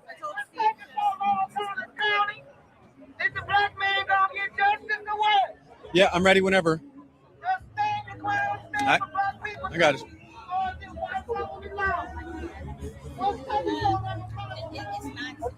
Excuse me, ma'am. I have a question for you. It is how I feel is why I put this sign up. You know, that he had to do what he had to do, and like I said, with somebody else, it's a cause and effect. If this person that is not here today did not get an authority figure or just mind his own business, they're there for attracting, not for whatever policing in the area where people can stand. He didn't even own the tent. So that's what led to such and such, and him being an aggressor led to where he is now. And so, as a mother of a Black young man, No, exactly. He was the aggressor. Repeat. He was the aggressor. Metcalf was the aggressor. So, which means he didn't pick this fight. It's been a lot. It's been pretty intense seeing people, you know, some being riled up and very disrespectful that we're supposedly supporting someone that's already guilty. You can't say anything that is guilt. There's no guilt. The young boy, his reaction after the incident, he cried. His family is upset for the loss of the Metcalf's son. So it's not, you know, it wasn't intentional at all. Okay, is there anything else you want to add or say that didn't ask that you think is important to share? That's a very interesting point right there. You have our back. You have our back, Karmelo. And keep your head up, baby. I can't wait to see you go off to college soon, get your scholarships, and just move on from this hell, okay?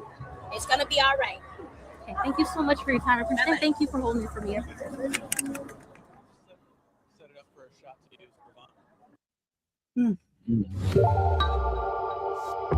And then keep in A verdict mind, has been people, reached in the you know, Karmelo Anthony trial out of Texas as crowds are growing fast outside the courthouse with police ready for whatever may happen next. We have multiple live feeds into the Stream Center. We're monitoring the developing story here live and awaiting the verdict. Hello, everybody. Welcome into the Stream Center. JB here with you alongside Josh Scott. This is the scene outside of the courthouse in Texas where crowds are growing fast. We'll get you back out here and show everybody what is currently going on here on the split screen. Let's show it to you and bring up audio. For those of you joining in on Facebook Live, TikTok Live, YouTube Live, we will be paying attention to the comment section. We'll be listening in here on interviews as well as various reporters go around and start talking to people in the crowd outside of this courthouse in Texas. And Josh, we're going to be keeping an eye on the verdict itself. I want to be clear. There is no courtroom feed for this case. There's no camera inside the courtroom that is feeding out to the public. So everyone's just glued to their phones waiting for word to leak out here onto social media as to what the verdict may be. Now, it could be the conviction on first-degree murder. It could be a lesser manslaughter charge. There are other opportunities here as well. As far we have the potential for acquittal. I mean, him being found not guilty. There's a lot of different scenarios at play, but those are the three main ones: either conviction on first-degree murder, conviction of manslaughter, or him being acquitted on the charges. Josh, we're live here across multiple platforms at the moment. Absolutely. And if you're on Facebook, if you're on YouTube, if you're on TikTok, the point of the show is we want to hear your voices, right? Those voices to be heard. You want to bring your comment in front of us. The quickest and easiest way to do that is using hashtag HeyJB or hashtag HeyJosh. We're just going to do a reminder in times like these, with situations like these.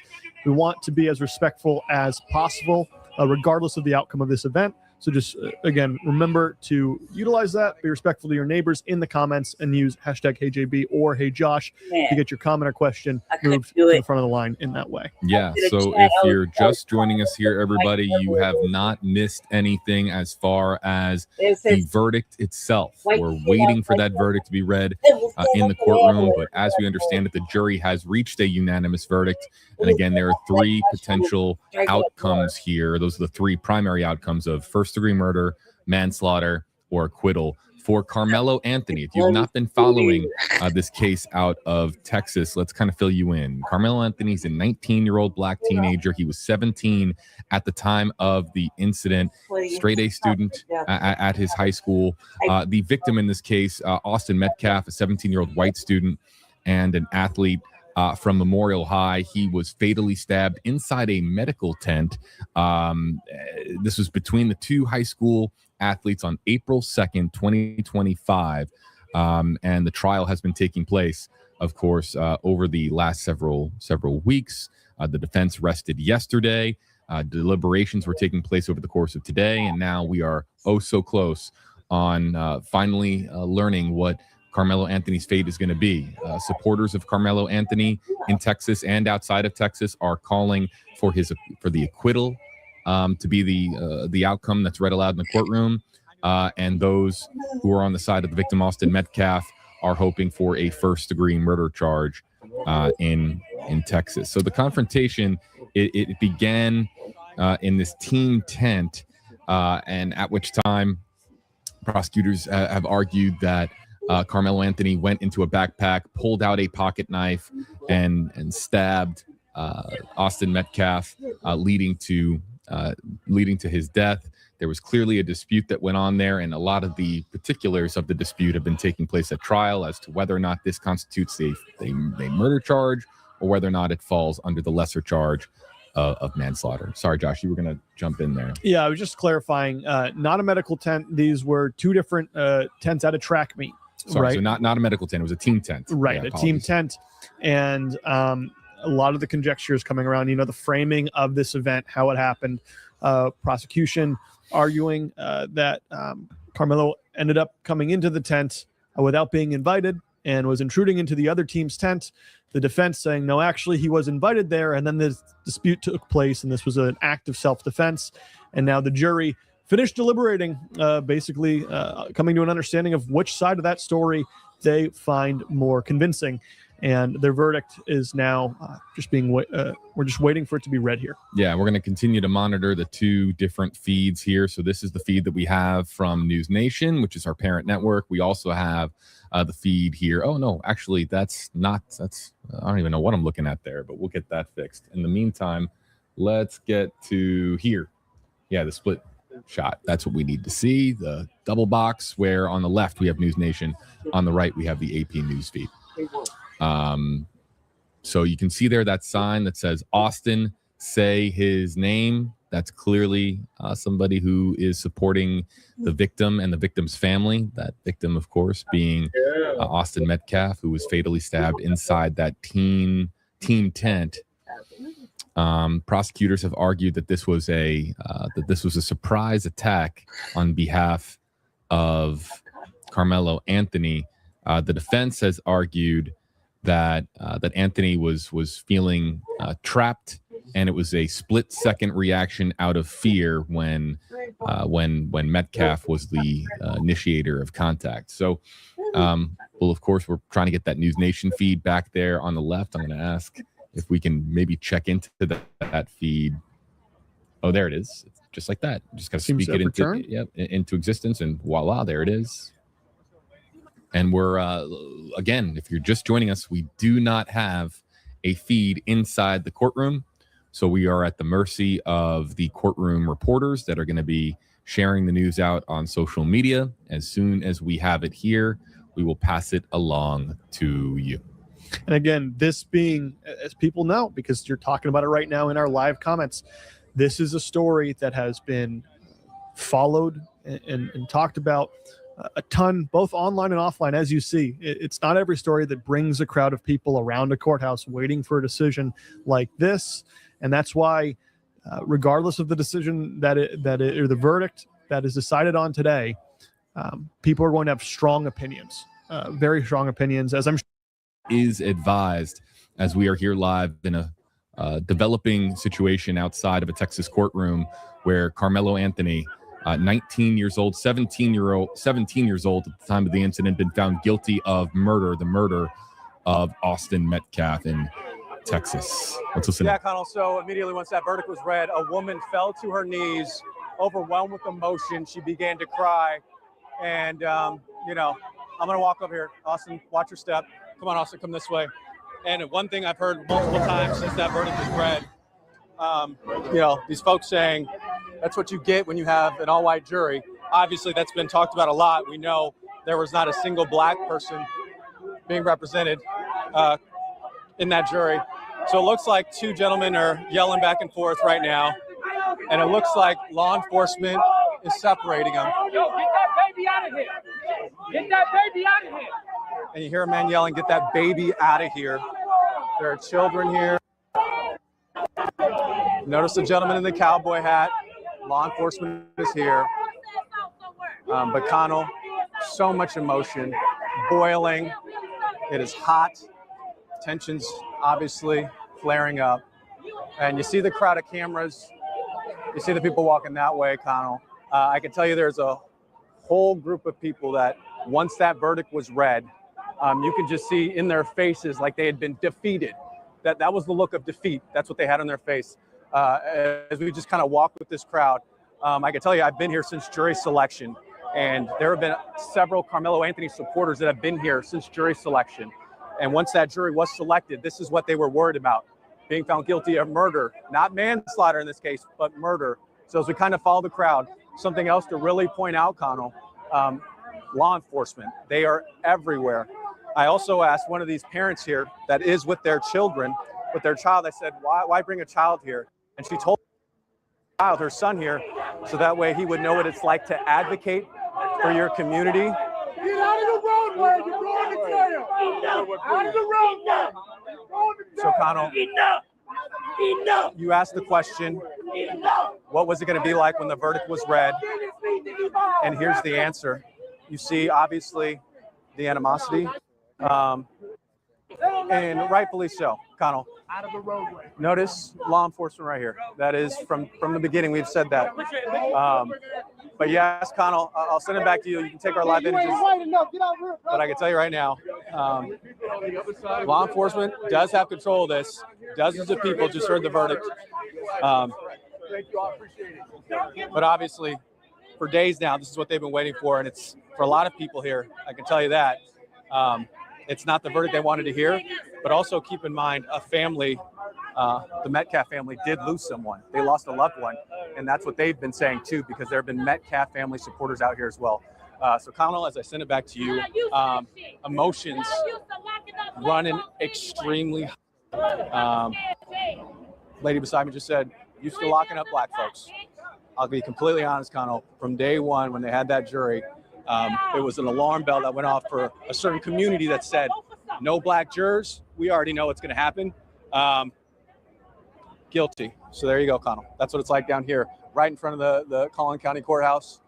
You can see it right here. You see all the law enforcement making sure nobody goes in. We knew that. Actually, come here, Austin. Be respectful. Come here. So just watch right here. Come in between the cop cars. They just came out of the courthouse. And when you ask, what's the reaction like? Obviously, they just came out of the courthouse. A lot of emotion. Guilty, first-degree murder. And you know what? You watch this, and then you still got to think too. Austin Metcalf isn't even here. So, Connell, as I say that, I'll send it back to you, and I'll just stay with the live images, and I'll report back if anything happens. But so much raw emotion here on the ground. As we see some folks here making their way out of the courthouse and now being embraced by supporters outside. Yeah, family has been coming out. Let's continue to listen in. These folks, not family though. Actually, the lady in the plaid pants, I remember her from this morning. She was actually the very last person to get into that general public. She was the last of the 27 people to be in the courtroom. But yeah, we've seen family come out this way. And obviously, you saw them come out with tears in their faces. And a lot of emotions, a lot of just angry, pure anger to just sadness, Connell.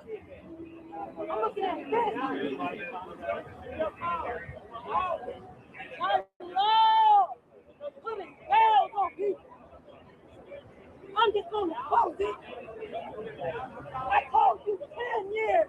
Yeah, Connell, so that was the back and forth. And when you ask that question, what happens when you have the two sides together? Obviously, they're going to butt heads. And it was an Austin Metcalf family supporter. And then you just saw a wave of what was Karmelo Anthony supporters.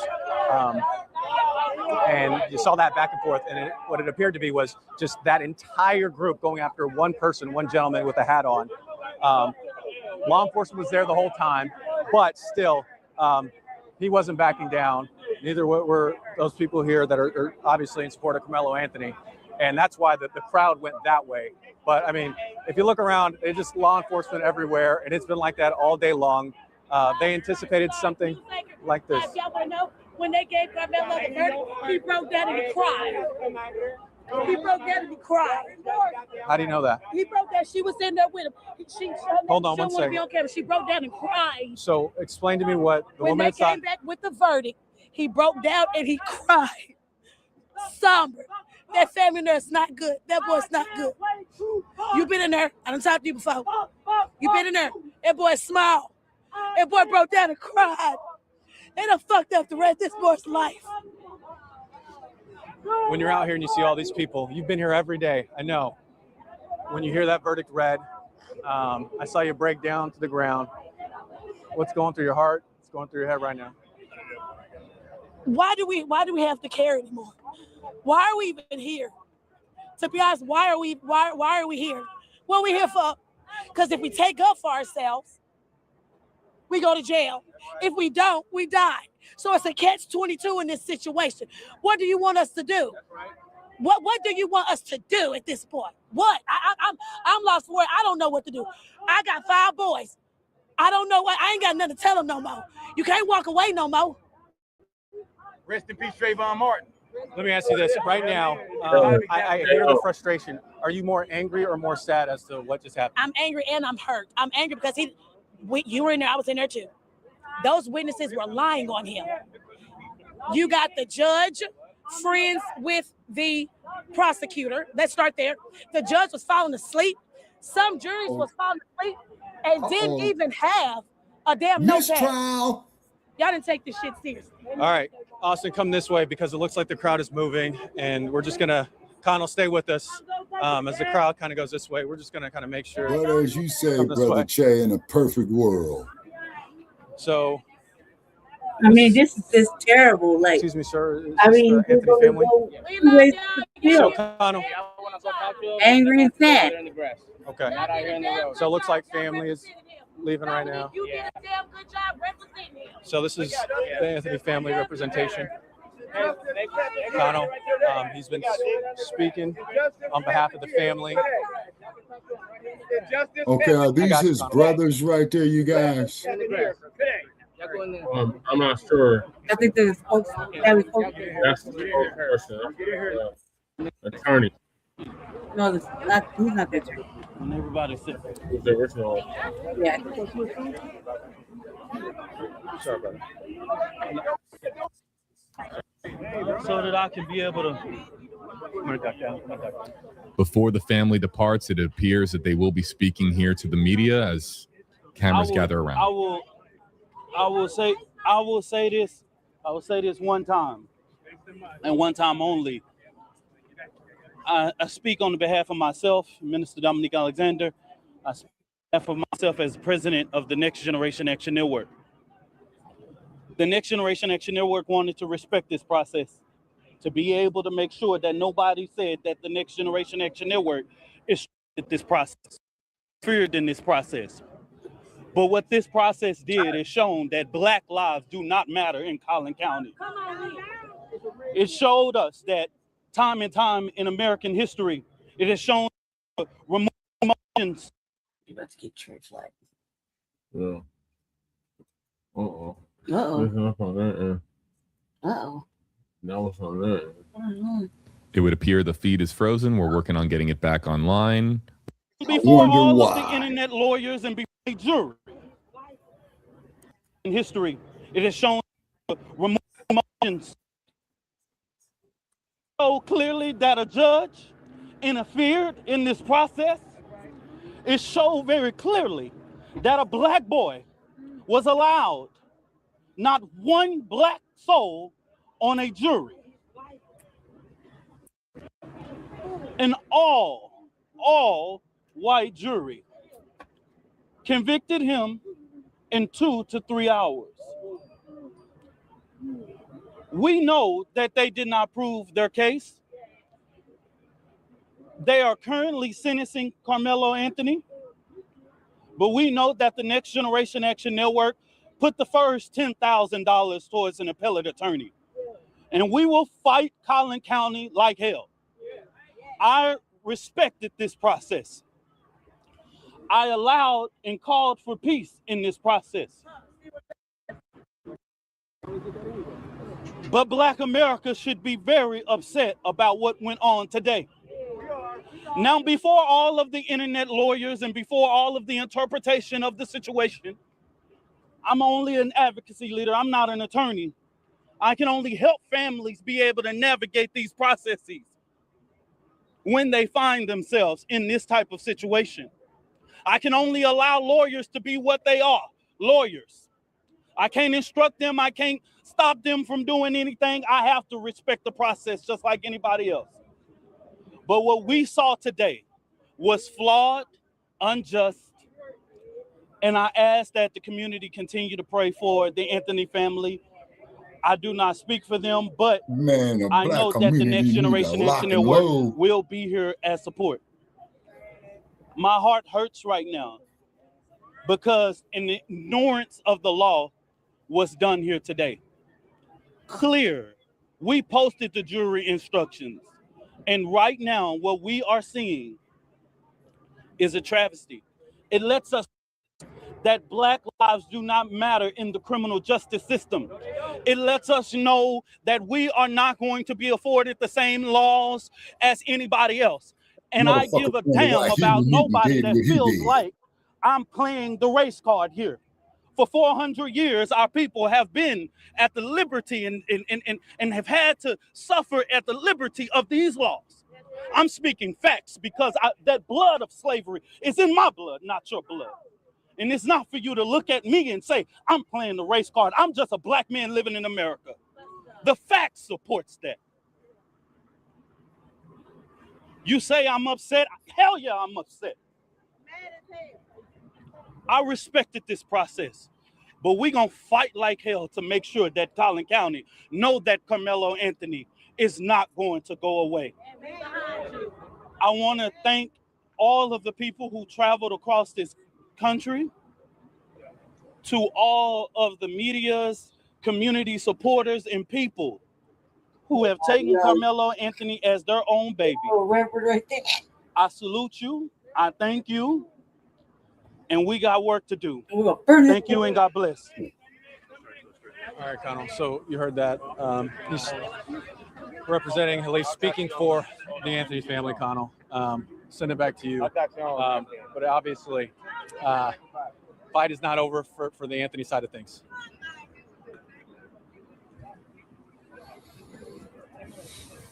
What's the NY, man? Where's the fucking We'll stay here with the News Nation feed. Just listen in. Black reputableness? Okay, so it looks like the News Nation Well, reporter Lady here is going to be Che, moving on they over. said it properly Let's in keep 1992. audio down here a little bit as we pay attention to some This of is the no scenes here justice. outside of the Collins County Courthouse, where, of course, Karmelo Anthony was just found guilty in the murder of Austin Metcalf. Here you see another angle here of the crowd. We want to get to some of the reaction online. We want to give a voice to our commenters who are joining us. You can use Hey JB or Hey Josh with your comment. We can then see your comments on our screens here in the Stream Center. So if you would like to share an observation, if you'd like to share your opinion, if you'd like to share a message of support or a message of a message that doesn't have support, whatever you are trying to vocalize and want to be heard in this moment, you can use Hey JB or Hey Josh in the chat on TikTok Live, Facebook Live, YouTube Live, and it pops up here on our screens in the Stream Center.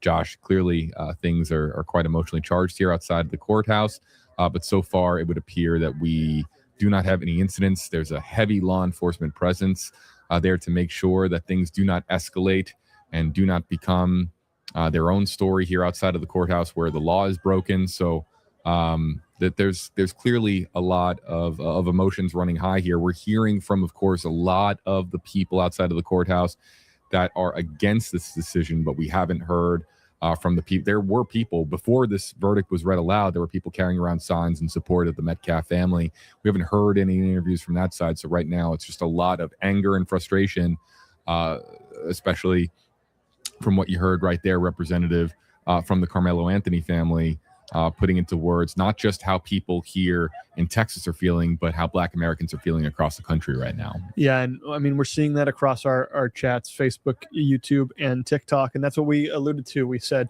listen, a verdict is going to come down one way or the other, and the opinions are going to be strong regardless of the way that this goes. Obviously, the question of the jury, the representation in the jury is one of the matters that are coming to the front. Yeah, so we have this comment here from Nev. Again, you can use Hey JB or Hey Josh with your comment, and it populates on our screen here in the Stream Center.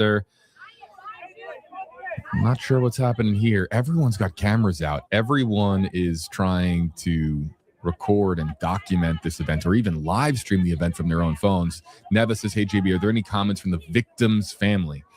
We haven't seen anything as of yet. So what can happen after a decision like this is that you might have family members come outside of the courthouse, lawyers come out of the courthouse, and of course you have that post-verdict press conference. Sometimes it's formally set up and they have a time and they say to meet here. Other times it's just kind of the press and cameras, know what they're doing now, bombarding people as they go from their from the courthouse to their vehicles. They're getting ready to mobilize. Are there any comments? Not yet, but we have multiple camera feeds from outside the courthouse, so we're paying attention to everything, incling this interaction here. Just going to bring this up for a second. Viewer discretion is advised, by the way. You mentioned that earlier, but this is clearly a situation where we have to pass along. You might see or hear anything at any moment. So let's listen in here for a moment. Freedom of fucking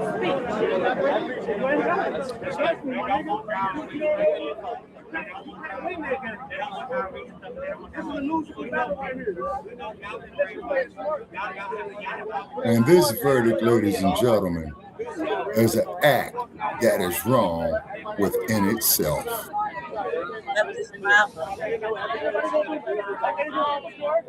This was an act that was wrong within itself. That young man should be walking out that courthouse as a free man.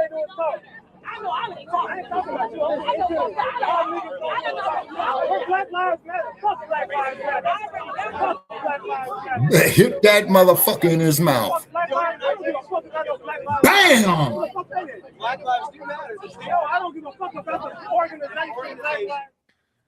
things are and clearly my fist would have been bouncing off his quite fucking volatile dome. outside of the courthouse right now, as you're hearing sides exchange their I think it's particular really, viewpoints on the verdict. Look, Black Lives Matter. as we understand it, there's a lot still happening in court right now. We're going to break that down here in just a second. But word is coming out via reports that and reporters that were inside the courtroom that Karmelo Anthony broke down in tears that were quite audible inside the courtroom when the verdict was read, that he was found guilty of the first-degree murder of Austin Metcalf. Again, there was the potential for the lesser charge of manslaughter or even acquittal. I think that most law experts were going to point to the possibility of it being either manslaughter or murder. But that was the emotional reaction that apparently was quite easy to hear in the courtroom from the row of reporters that were there in the courtroom. So word is just coming out now, Josh, about what that moment was like as the verdict was read aloud. Yeah, and you can only imagine, specifically from our perspective, right? Because, and we've had this conversation before, whether or not cameras should be in the courtroom. In this scenario, there was not. And so everything we're getting out of the courtroom right now is word of mouth. We're getting it from reporters and from viewers that actually sat in the courtroom. No matter what actually happened in there, you can 100% be sure it was emotional, it was charged, and a lot of those emotions are now carrying out into the crowd as they react to the verdict in the same way that it was reacted to in the courtroom. So now the sentencing phase, of course, takes center stage, and we find out more about what that sentence will be, facing anywhere from 5 to 99 years in prison, or in essence in life in prison. We had a question out of the comment section earlier, somebody asking how long it took the jury to deliberate. I think it was just under 3 hours. Is that right? 2 hours, 51 minutes. 2 hours and 51 minutes. If you take the time of... That's nothing. It's like they didn't even think about it. That's long enough to have a sandwich and a bag of chips and to go pee. You know what I mean? Like, really, that's nothing. That's no time at all. That's like a lunch break. Well, and we just had Keith Harris has joined us. Keith, you were in the courtroom when the verdict came in and also during the punishment phase. Just walk us through what you saw and heard. So as they were bringing everyone in, they brought the Metcalf family in first, and then they brought the Anthony family in, and then the general public. Everybody had a seat. The judge brought the jury in. One thing that I noticed just as an attorney looking at the jury as they were walking in, they weren't looking at the defendant. And usually from a defense standpoint, if they're not making eye contact with your client, I kind of assume that this probably wasn't going to be a good verdict for the defendant. They did find him guilty of murder. The judge took a little bit of a break. He held Mr. Anthony's bond insufficient, which means that he goes into custody. They took him away for a little while. When the verdict was read, looking at the Anthony family, they seemed pretty stoic at first, but you could clearly just tell by the verdict. I mean, both families have been affected by this, and both families became pretty emotional. They were holding it in as best they could, but you could hear emotions just on both sides, and you could see relief, and some of the Metcalf family rubbing each other's backs and hugging each other. They took Mr. Anthony away while the defense team, Toby and Mike, got to talk to him in the holdover. And then they brought him back whenever they were going to start the punishment phase. When Mr. Anthony came out of the holdover, you could tell he looked pretty shocked, just really like just a stunned look on his face. They sat him down. They brought the jury in. One thing that was interesting in punishment, both sides, it's like you start all over again. State can give an open statement. Defense can give an opening statement. Bill Worski waved open, which means he wasn't going to give one. Mike Howard then waved open. So Mr. Worski, the burden's on the state for punishment. He rested. He didn't call a witness or anything like that. And so then what happened was Mr. Howard had an opportunity. He called, I believe, Miss Hayes, which is Karmelo Anthony's mother, and he asked her maybe 4 or 5 questions, finding out that Mr. Anthony's her oldest. She had indicated, he's my oldest, my firstborn. She said, I'll always love you. Clearly emotional. After that, Mr. Howard passed her as a witness, allowed Mr. Worski to ask her a couple questions. And I think he asked her 2 questions. He said, at the end of the day, you love your son. She agreed to that. And he said, and your son will always be a part of your life, and always you'll be able to see him. So obviously setting up the argument that no matter what happens in this case, she's still going to have a son that's living, a relationship with him, and get to see him. And so after that, he was done. Mike Howard then rested in punishment. Bill closed in punishment. Mike closed. And so now they're just preparing the charge for closing arguments for punishment. So I think that they'll argue today, and we could see a verdict today. What do you make of that? What do you make of only one witness being called and the defense not presenting anymore? Do you think that they have an inkling of what this jury might be thinking? I mean, that's kind of hard to predict as a lawyer, but it is a little stunning that they only called one character witness. Yeah, it is a little surprising. I think my read from this is I think the attorneys are just letting the case speak for itself. I think that instead of calling a bunch of witnesses, Mike Howard did ask Miss Hayes, do you think your son's remorseful? And she said, yes, I absolutely know that he's remorseful. I know that he's sorry that this happened. And I think that they're just going to let the case stand on itself. I mean, I think you can get in the weeds and you can call a bunch of stuff and make this longer and longer. But at the end of the day, I think that both sides kind of just want to see Mr. Anthony's sentence for this case and this case alone. What do you think convinced this jury that murder was the appropriate verdict here? I never want to question a jury's verdict. I think that they really did look at the facts of the case. And I think that at the end of the day, I'm assuming that they just couldn't get past that lethal force for the force that was used towards Mr. Anthony. And I think, I was surprised at the time period that it took them to get there. But again, I think that to me, it seems like they didn't struggle at all with those questions or go into a lesser or anything like that. So I think that they pretty much were able to resolve that. Were you surprised by the prosecution's decision not to put more witnesses on the stand? Or do you think there could have been some sort of an agreement about how this part was going to go? In punishment? Right. I just think that at some point the family's going to get to give a victim impact after the verdict on punishment. So I would assume Bill's just going to let them say their piece then. I think probably in guilt innocence that the jurors have already heard the effects of probably the family and what this has done to the family and things like that.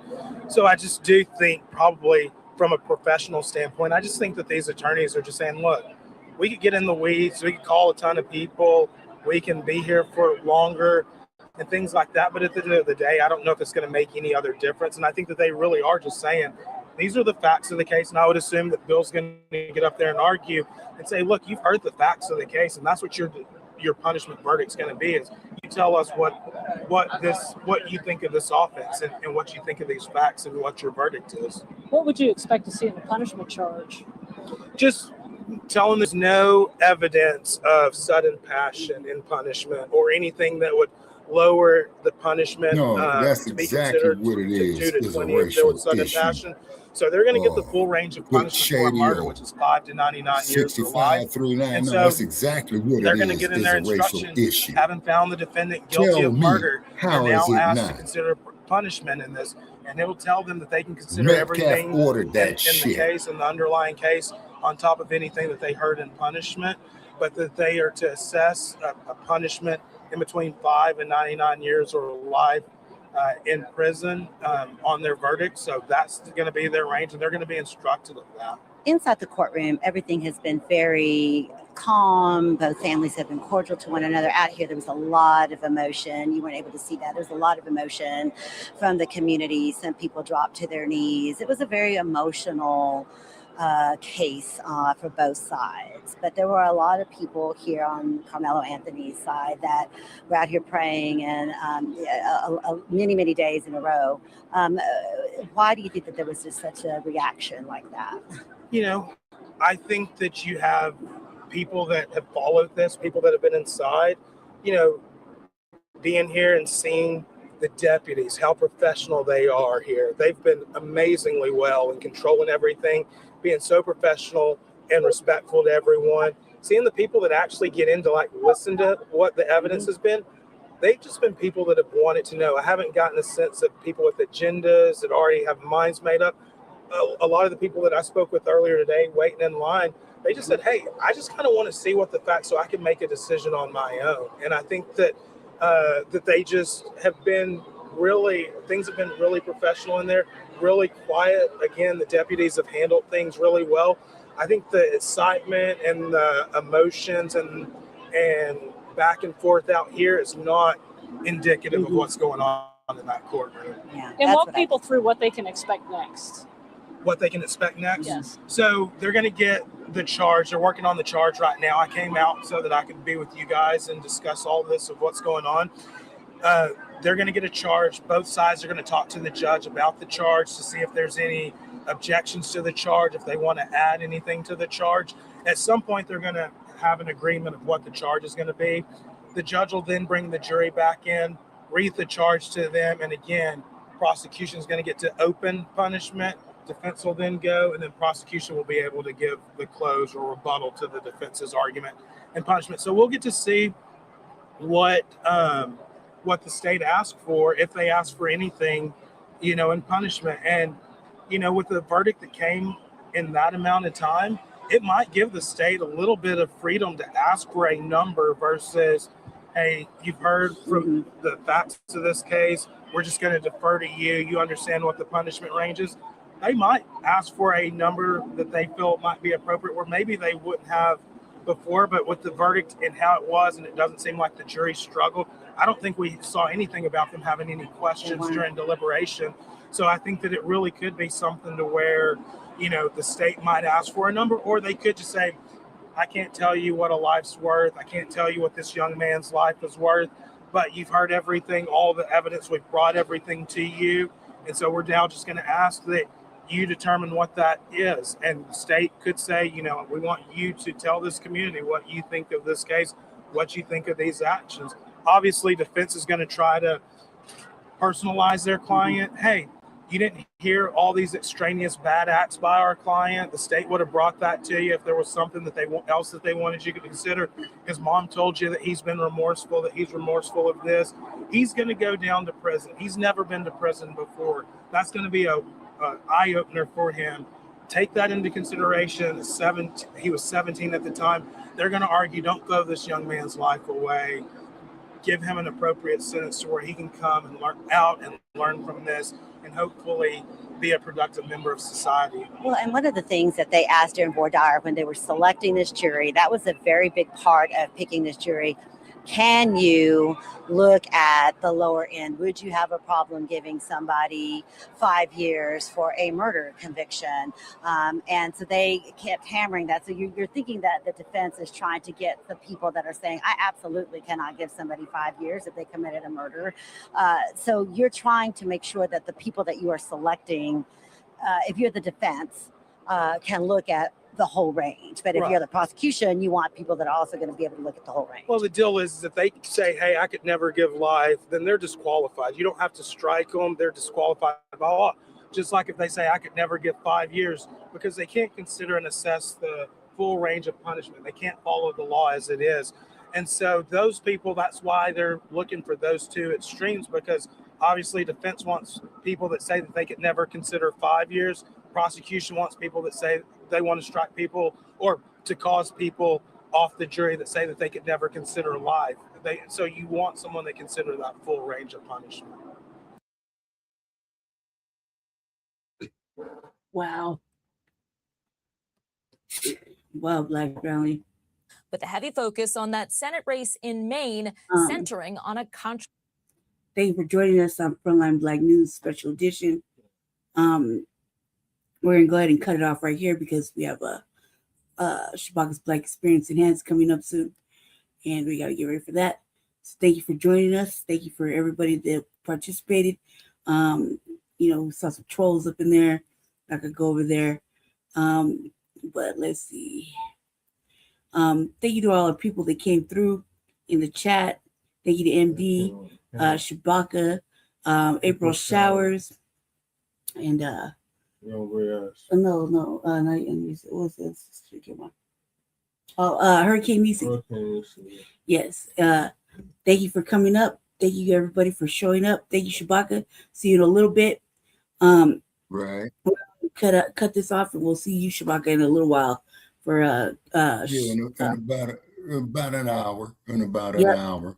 Okay. Yep. All righty. Okay, ladies and gentlemen. Okay, thank you, Lady Che. This is Shabaka St. Corey of Shabaka's Black Experience Enhanced. Okay, we're going to be discussing the Atlanta child murders of 1979 to 1980. Quite naturally, of course, with our lead story tonight is the Karmelo Anthony situation. So after we discuss the Atlanta child murders, we're going to blend in the continuation of the Karmelo Anthony situation as it is unfolding, because this situation is ludicrous, okay? There's no way in hell that Karmelo Anthony should be going to jail. He should have been acquitted. The fucking judge in this case should be disbarred. The district attorney in this case should be fucking disbarred. Governor Hot Wheels needs to sign an immediate, what do they call that there, Brother Che, a pardon, if I got it right? Yeah. Yep. Yeah. Okay. Metcalf started this shit. And to Metcalf's family, fuck you.